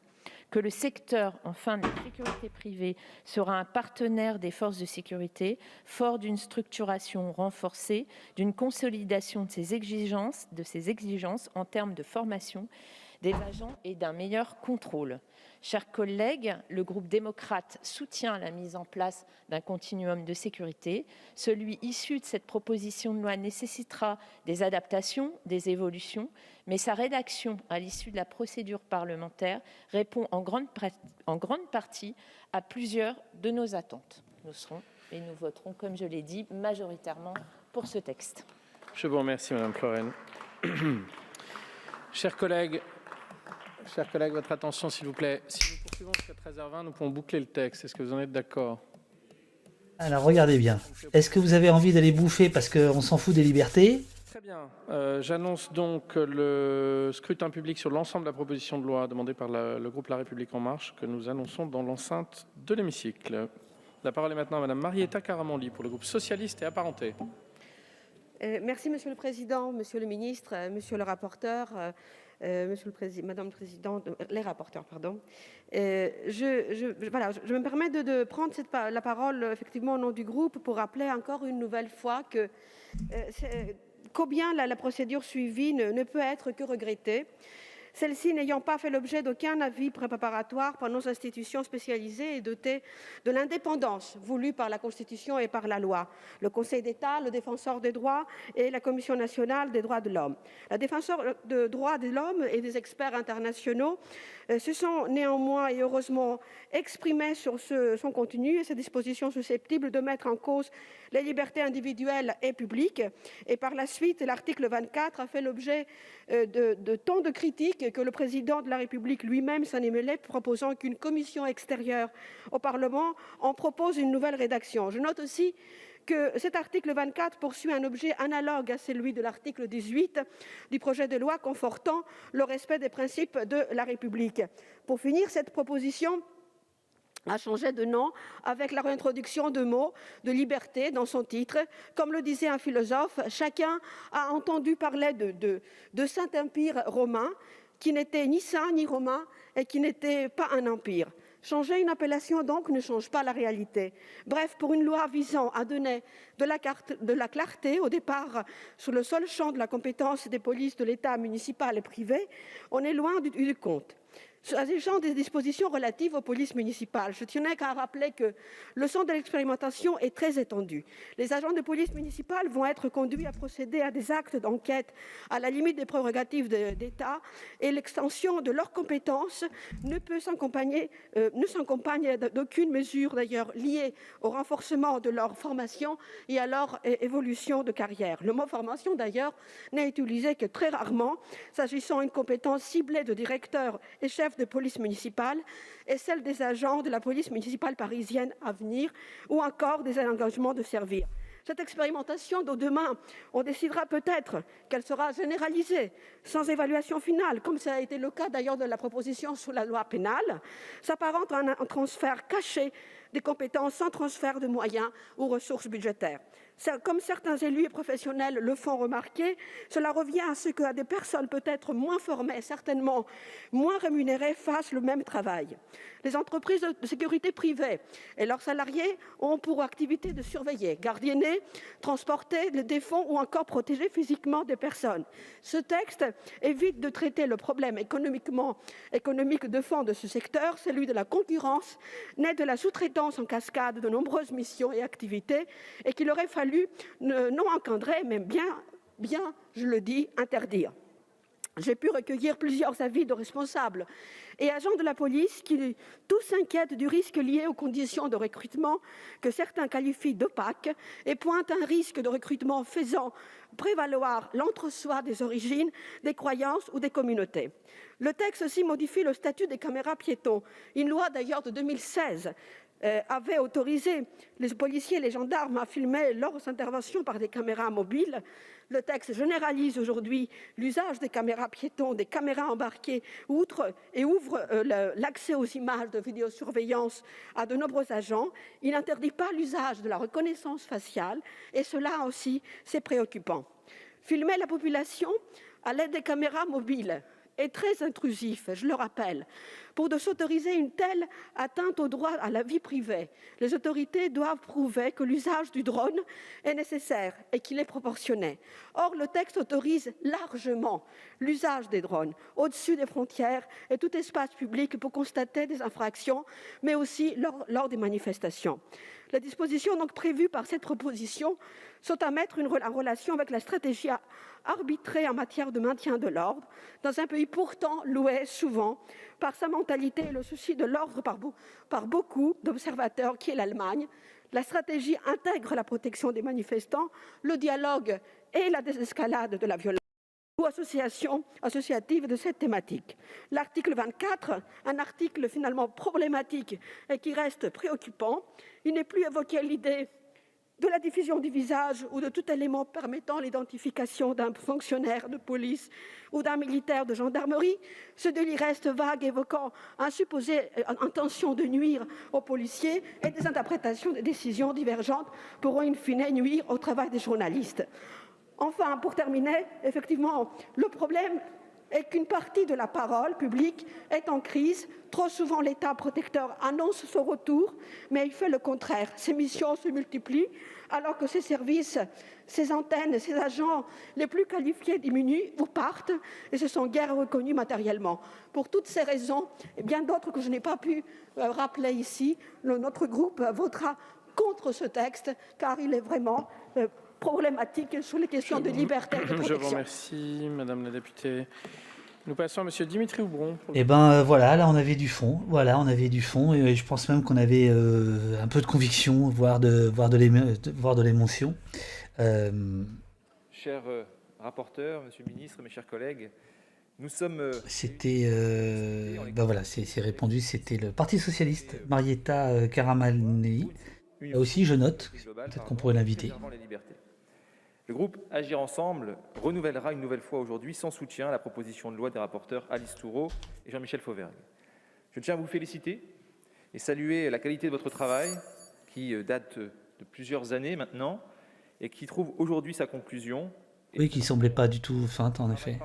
Qui est un exemple à suivre et qui est une belle initiative. Ce texte, aussi ambitieux que nécessaire, restera l'un des grands marqueurs de ce quinquennat. Et avec La République En Marche et le MoDem, Agir Ensemble et d'autres groupes politiques qui se sont déjà exprimés sur le sujet contribueront, je le crois, en la votant, à protéger ceux qui nous protègent. Cette proposition de loi poursuit 3 grands objectifs principaux: élargir les compétences et le rôle des polices municipales, continuer le travail d'encadrement du secteur de la sécurité privée en pleine expansion, et enfin moderniser les moyens d'action des forces de sécurité tout en encadrant juridiquement l'usage des nouvelles technologies. Le groupe Agir Ensemble souscrit aux mesures contenues dans ce texte, amendé par le Sénat et fruit du travail de concertation de la commission mixte paritaire. Je ne reprendrai pas, bien sûr, l'ensemble des avancées permises par cette loi, mais parmi les articles les plus symboliques, Je mentionnerai l'article 23, qui vise à supprimer les crédits de réduction de peine automatique pour les personnes condamnées suite à certaines infractions lorsqu'elles ont été commises au préjudice d'une personne investie d'un mandat électif public, d'un magistrat, d'un militaire de la gendarmerie nationale, d'un fonctionnaire de la police nationale, des douanes ou de l'administration pénitentiaire, d'un agent de police municipale, d'un sapeur-pompier professionnel ou volontaire, ou de toute autre personne dépositaire de l'autorité publique. Le projet de loi présenté par le garde des Sceaux hier permettra de supprimer de façon générale le principe des crédits de réduction. Donc à tous ceux qui viennent d'allumer leur téléphone parce qu'ils mangent un petit sandwich ou qu'ils se font des pâtes, on est en train d'assister à un désastre. L'adoption de la loi sécurité globale dans quelques minutes à l'Assemblée. Et par symétrie, en durcissant les sanctions lorsque ces agents commettent eux-mêmes des infractions, nous paraît être le corollaire indispensable de la montée en puissance du rôle de ces agents dans notre société. Concernant le travail en séance publique à l'Assemblée, nous rappelons notre attachement à l'engagement du ministre de l'Intérieur quant aux divers décrets à venir permettant aux policiers municipaux d'avoir accès aux fichiers des véhicules volés en lien avec leurs compétences en matière routière, mais également et surtout aux fichiers des personnes recherchées. Chaque jour qui passe sans que cet accès ne leur soit autorisé est du temps perdu pour le travail de la police nationale. Le travail du Sénat a permis de faire adopter un amendement que le groupe Agir Ensemble avait également déposé en séance à l'Assemblée et auquel mon collègue Pierre-Yves Bournazel tenait particulièrement. L'article introduit permettra aux agents de surveillance du groupement parisien interbailleurs de surveillance et du groupement interquartier de tranquillité et de sûreté de constater directement certaines infractions commises à l'encontre des immeubles qu'ils surveillent. Enfin, je ne peux que me réjouir du travail de la commission mixte paritaire qui a permis de rétablir un article supprimé par le Sénat et qui avait été introduit à l'Assemblée nationale par mon collègue Loïc Dombreval.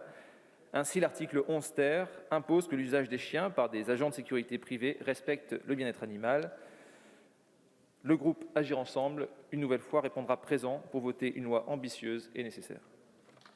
Scrutin public annoncé, donc a priori, vous avez vu, ils ont rendez-vous, ils veulent finir avant 13h20, donc nous on finira un petit peu après. Alors. Monsieur le Président, Monsieur le Ministre, Madame, Messieurs les rapporteurs, cher Jean-Michel, chère Alice. Vous savez, il y a des choses qui vont sans dire, mais qui sont toujours mises en le disant. Et je pense qu'aujourd'hui est le bon moment pour rappeler tout notre soutien pour nos forces de sécurité intérieure, que ce soit nos gendarmes, nos policiers nationaux, nos policiers municipaux, nos gardes champêtres. Il est important qu'ils sachent que le Parlement est avec eux et les soutient. Concernant cette proposition de loi, il y a le fond et la forme. Sur le fond, il faut saluer les évolutions qui ont eu lieu. Je pense notamment à l'utilisation des nouvelles technologies, parce qu'il faut aussi savoir vivre avec son temps, et l'utilisation des drones qui, dans la navette parlementaire, a eu un encadrement qui était nécessaire. On avait alerté en première lecture sur... L'argument massu, il faut savoir vivre avec son temps, donc il faut des drones. Bien, c'est propre. Une certaine amélioration qui, comme je répète, était nécessaire. Sur la police municipale, remarquons que la CMP a validé l'expérimentation de l'article 1er, tout en conservant les encadrements du Sénat.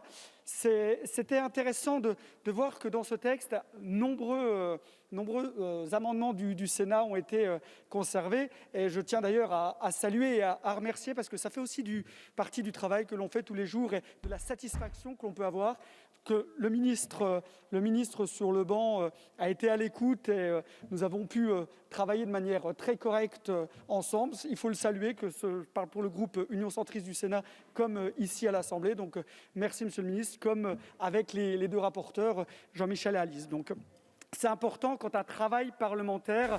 Donc c'est formidable, le type vient au perchoir pour simplement féliciter les rapporteurs d'avoir rapporté, c'est-à-dire les travailleurs d'avoir travaillé. C'est pas à la hauteur, monsieur. Désolé, c'est pas du tout à la hauteur des enjeux. Il y a certaines avancées dont on peut se féliciter plus que d'autres. Oui, on dirait un pot de départ, en effet. Ouais. Qui reprend la proposition de loi que j'avais faite sur le fait que les policiers et les gendarmes en retraite puissent conserver leur statut d'OPJ. On n'avait pas pu la passer dans notre niche parlementaire. C'est grâce à... OPJ, c'est officier de police judiciaire. Président du groupe Union Centriste au Sénat, que cela a été introduit en reprenant la PPL sous forme d'amendement. Et en CMP, ça a été validé. Encore une fois, c'est l'exemple d'un travail entre les deux chambres et d'un travail constructif avec Non mais gars, t'es pas là, c'est pas la gazette de l'Assemblée là. les compétences des réservistes retraités des corps actifs de la police nationale et de la gendarmerie afin de suppléer le personnel actif dans certaines tâches et de faciliter sa mobilisation sur le terrain. Sur la forme, je le répète, 2 points de satisfaction, l'article 22, l'article 24, donc l'utilisation des drones et l'identification d'une personne concernant les forces de l'ordre. Là aussi, un équilibre a été trouvé et il faut qu'on ait tous en tête qu'il est important de protéger nos policiers, nos gendarmes. Ça doit être la priorité, mais il est aussi important que les libertés fondamentales soient garanties. Je pense qu'un vrai travail d'explication sur le texte a été fourni et nous sommes d'accord pour dire que si des actes répréhensibles sont commis par les forces de l'ordre, alors il est du devoir des témoins et des personnes concernées de le faire savoir. Et il y a un travail d'explication à donner aussi, que ce soit dans les médias ou à la population, pour dire que ce texte-là ne va pas à l'encontre de cette évidence. Ah oui, ça je te l'accorde. Un petit travail d'explication s'impose parce qu'on n'a pas compris, mais on a compris qu'on savait rien comprendre. Hein, parce que c'est quand même 1 heure qu'on s'en prend plein la figure. En vous disant que la majorité de notre groupe, voire même l'intégralité en fin de compte de notre groupe, votera en faveur de ce texte, en remerciant encore une fois pour le travail constructif qui a eu lieu. Je vous remercie. La discussion générale est donc close. Ludinel, on est d'accord, la partie est finie, tout le monde a perdu, point d'interrogation. Pas tout à fait. Restez avec nous. Monsieur le ministre, d'une phrase ou d'un mot, souhaitez-vous les défendre? Vous les avez parfaitement défendus. Merci beaucoup. Quel est votre avis, Madame la rapporteure, Monsieur le rapporteur? Vous souhaitez dire quelques mots? Je vous remercie, Monsieur le Président. C'est un avis favorable. Je voulais simplement dire quelques mots au soutien et par amitié à mon collègue Jean-Michel Fauvergue. J'ai été en effet très touchée par les propos diffamatoires tenus à son égard précédemment. Calomnions, calomnions, il en restera toujours quelque chose, vous dites-vous. Je voudrais que vous sachiez pour ma part que je suis très fière de compter sur nos rangs Jean-Michel Fauvergue, qui a pris une brillante carrière dans la police et après avoir vécu des événements très graves, comme le Bataclan, aurait pu profiter d'une retraite bien méritée. Il a choisi de s'engager pour la République autrement. Il a choisi de s'engager pour la République autrement, pour défendre ses idées. Et de cela, je voudrais le remercier. Merci. Franchement, c'est pas génial ce spectacle. Hein. Franchement, c'est pas génial. Je veux dire qu'il soit favorable à ce texte, qu'il veuille une société encore plus sécuritaire, encore plus serrée, fermée, dronisée, etc. Bon, ok, c'est leur droit et notre droit, c'est de s'y opposer. Mais alors là, ces arguments-là, c'est complètement... Compte tenu du texte de la commission... C'est bas, quoi. C'est bas. Les amendements qui viennent d'être adoptés. Vous avez regagné vos places. Allez-y, chers collègues, regagnez vos places. Donc pour répondre, oui, c'est ça. Là, il y aura une saisine du Conseil constitutionnel qui a déjà été annoncée. Hein. Il faut 60 parlementaires. Et je pense qu'ils vont se trouver pour... Le scrutin est clos. Votant 112, exprimé 108, majorité à 55, pour 75, contre 33. La proposition de loi pour une sécurité globale préservant les libertés est donc adoptée. Voilà, 13h12, c'est la fin. J'ai fait une copie d'écran. Merci beaucoup, voilà. Monsieur le ministre, Madame, Monsieur le rapporteur, chers collègues. La prochaine séance sera cet après-midi à 15h pour la lecture des conclusions de la CMP sur les propositions de loi sur la gouvernance des services publics d'eau potable et d'assainissement en Guadeloupe, sur la proposition de loi visant à protéger les jeunes mineurs des crimes sexuels et sur la suite du projet de loi relatif à la lutte contre le dérèglement climatique et le renforcement de la résilience face à ses effets. Je vous souhaite un excellent appétit. La séance est levée. Et ben voilà. Allez-y, c'est le moment, vous pouvez y aller. Utilisez vos points de chaîne. Voilà, prochaine séance cet après-midi à 15h. Moi, j'y serai pas, je vous le dis tout de suite. De quelle liberté s'agit-il? 13h12, oui, 13h12. 13h12, qu'est-ce que ça signifie? Est-ce que quelqu'un dans le chat veut dire ce que ça signifie? Non, je pense que tout le monde sait ce que ça signifie. Voilà, donc effectivement, 13h12 a été votée la loi sécurité globale qui porte un nouveau nom maintenant. Donc, il est 13h maintenant, il est 13h14. On avait démarré à 8h30 parce qu'on pensait que ça commencerait à 9h. Bon, ça a été, on peut pas dire que ça a été expédié, voilà, ça a été discuté. Il y a eu quand même très très peu de fond dans tout ça. Alors, je dirais qu'à notre tour, bon, évidemment, on peut se marrer et dire, tiens, bah lui, il parle trop vite, lui, il parle pas vite, je suis pas le dernier à le faire, etc. Mais évidemment, le fond, c'est pas ça. Non, parce que là, maintenant, il y a l'Assemblée qui m'envoie du son, je coupe. Voilà, il y a comme ils disent, il y a du travail à faire, il y a de l'explication à faire. Et oui, on ne cessera de critiquer les décisions qui sont prises et qui amènent un rétrécissement des libertés, avec en plus une question sur l'efficacité, parce qu'il y a quelque chose de navrant à entendre que tout va très mal et que depuis 30 ans, c'est toujours un serrage de vis qui est prévu et ça va pas mieux. Donc on pourrait aussi s'interroger sur ces questions-là. Quand je dis on, il pourrait s'interroger sur ces questions-là. Donc voilà, la loi sécurité globale a été votée. Il y a eu une question dans le chat à un moment donné, quand est-ce qu'elle sera mise en application? Alors en fait, il y a tout un temps, puisqu'il faut des décrets d'application, il faut des choses comme ça. Mais surtout, il y a le Conseil constitutionnel qui va être sans doute saisi par des parlementaires. Je vous laisse... Ah, attendez, je vais mettre un peu de musique, comme ça on va se sentir un tout petit peu...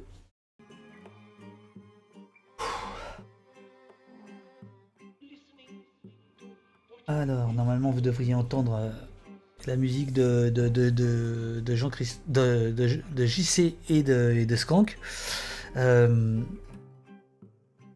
D'accord. Alors oui, merci Omodo, merci à Urial, François et Robin de tenir le choc.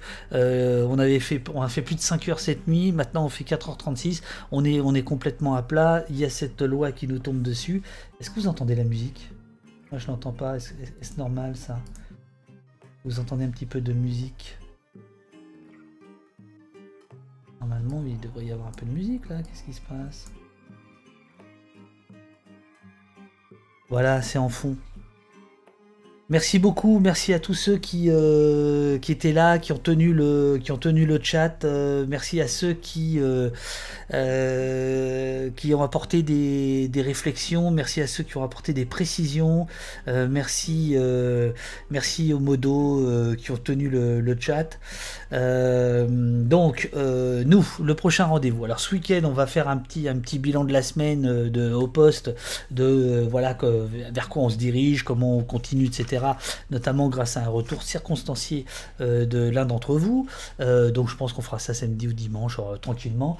Et puis après on reprend le rythme normal des choses, c'est-à-dire lundi. Nous aurons William Acker avec nous. William Acker, c'est l'auteur de cet ouvrage « Où sont les gens du voyage ?» et il a fait un travail de recension absolument extraordinaire sur les aires d'accueil, inventaire critique des aires d'accueil en France, où il sera évidemment question de choses qui nous préoccupent énormément, l'espace public, voilà, qui régit l'espace public, etc. On aura le 26 Eliane Assassi, donc la sénatrice qui s'était opposée à la loi sécurité globale, celle dont vous pouvez sortir les phrases point barre s'il vous reste des points et si ça n'a pas été trop utilisé. Plus tard, il y aura au mois de mai, il y aura Mathieu Rigouste qui viendra nous montrer son film et discuter avec nous de son film et de la police. On aura aussi le 3 mai Isabelle Sommier ainsi que Nicolas Lebourg qui sont les auteurs de Point barre. Voilà, c'est elle.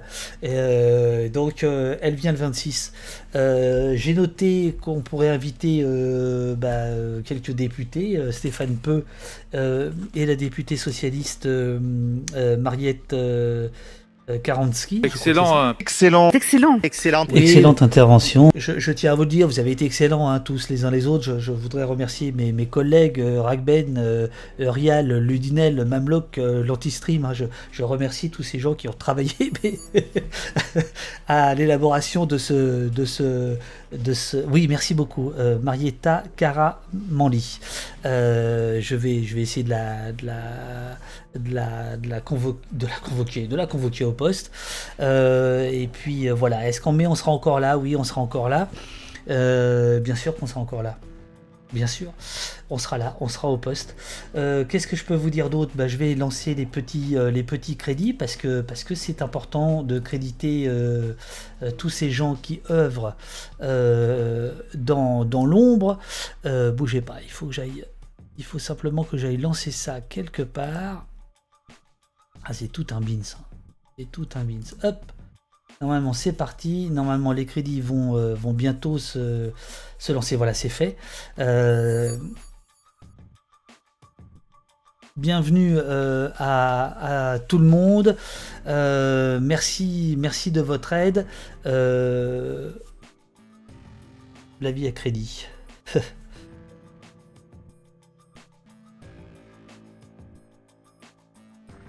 Il n'y a pas de boomer ici.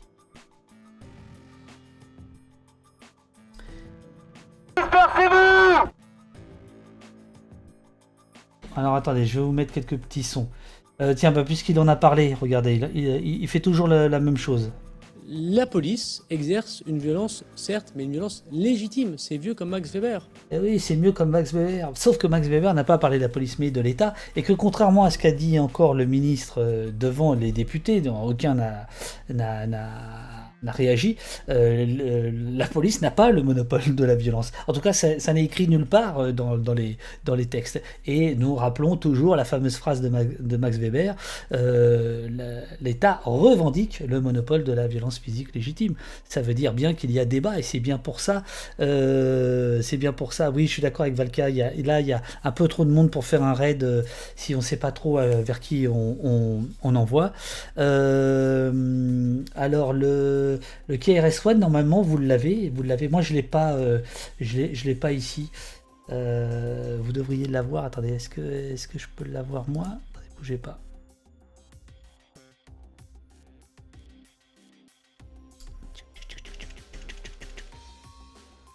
Non, on dirait. Ah, si, peut-être ici. That's the sound of the police. That's the sound of the beast. KRS-One, Bodygun Protection, ça c'était quelque chose. Ça c'était quelque chose. Vous voudriez qu'on aille chez Usul? Bon, bah ouais, on peut faire ça. On l'a jamais fait, je crois. Ça lui fera... on verra ce que ça lui fera. Merci beaucoup à vous tous. On existe ensemble sur Twitch, c'est ça l'idée. L'idée c'est de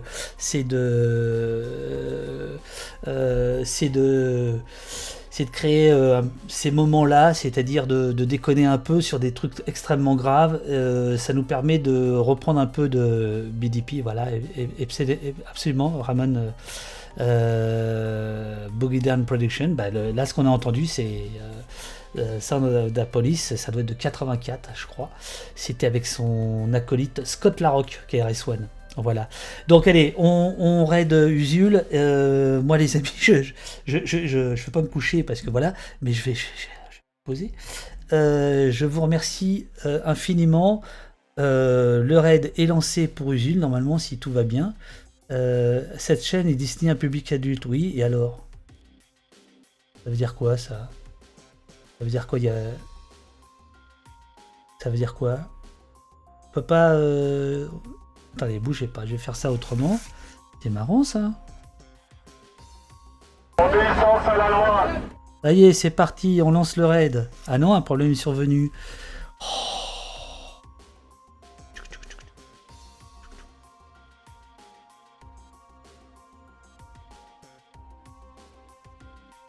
Non, impossible. Non, non, non, non, non.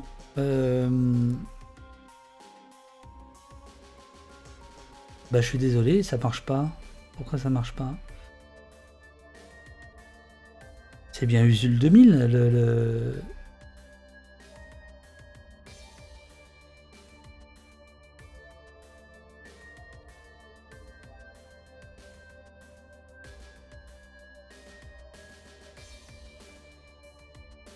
Écrit que ça part, moi je vois rien, je vois rien. Ok, bon, si vous me dites que c'est bon.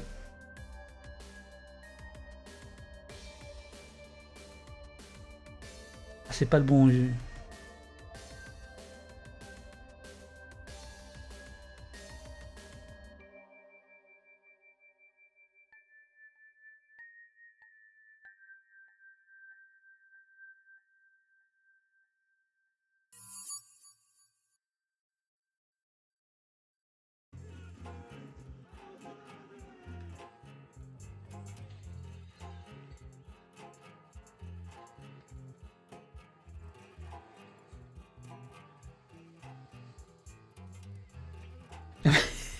Et qu'est-ce qui se passe? La loi sécurité globale est déjà appliquée ou quoi? On peut plus raider qui on veut? Oh, pourtant on avait fait une déclaration préalable à la préfecture, on avait fait tout bien, on avait dit à Monsieur Twitch, bah alors on aimerait bien aller là, etc. Alors, qu'est-ce que je fais les amis? Est-ce qu'en régie vous pouvez me mettre la commande que je dois mettre? Et comme ça, je lance.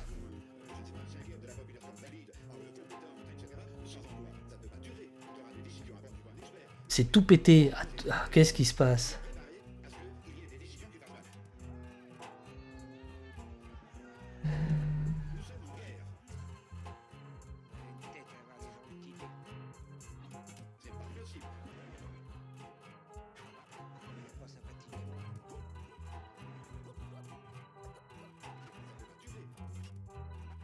Alors, on va tout est-ce que la régie peut me dire ce que je dois faire?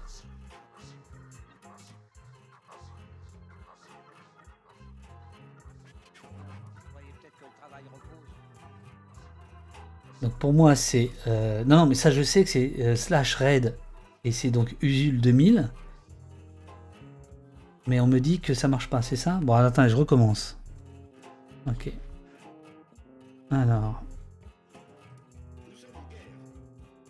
Ok. C'est Usul 2000, on est d'accord?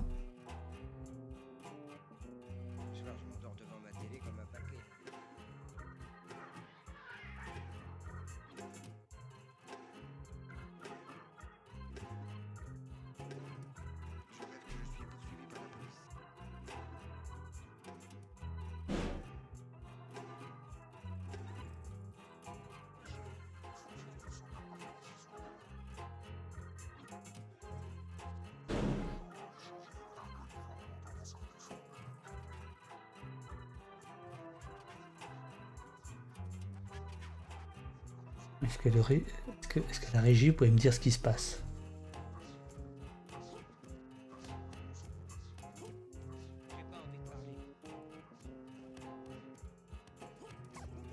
Là vous écoutez un morceau de Skank, Manful Skank, qui nous fournit les musiques.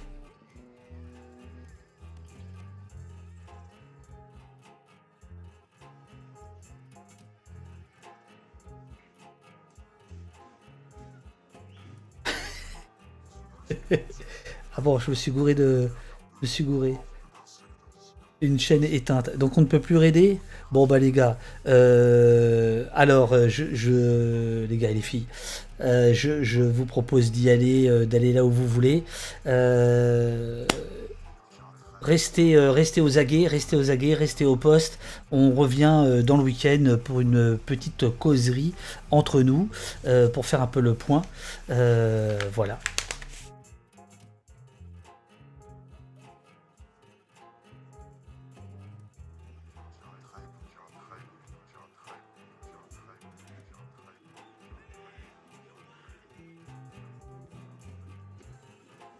« 13h28, les modos réclament à corps et à cri que je mette le panneau fin, parce qu'ils en peuvent plus, moi non plus, et bon courage, et on se retrouve ce week-end. Ciao, ciao. Merci beaucoup.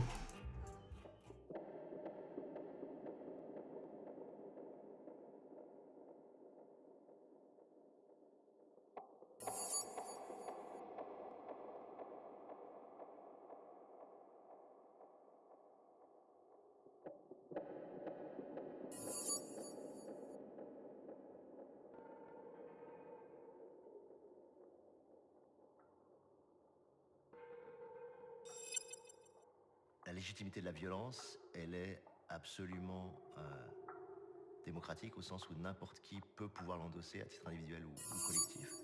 Il n'y a pas de légitimité attribuée uniquement à l'État pour exercer cette violence.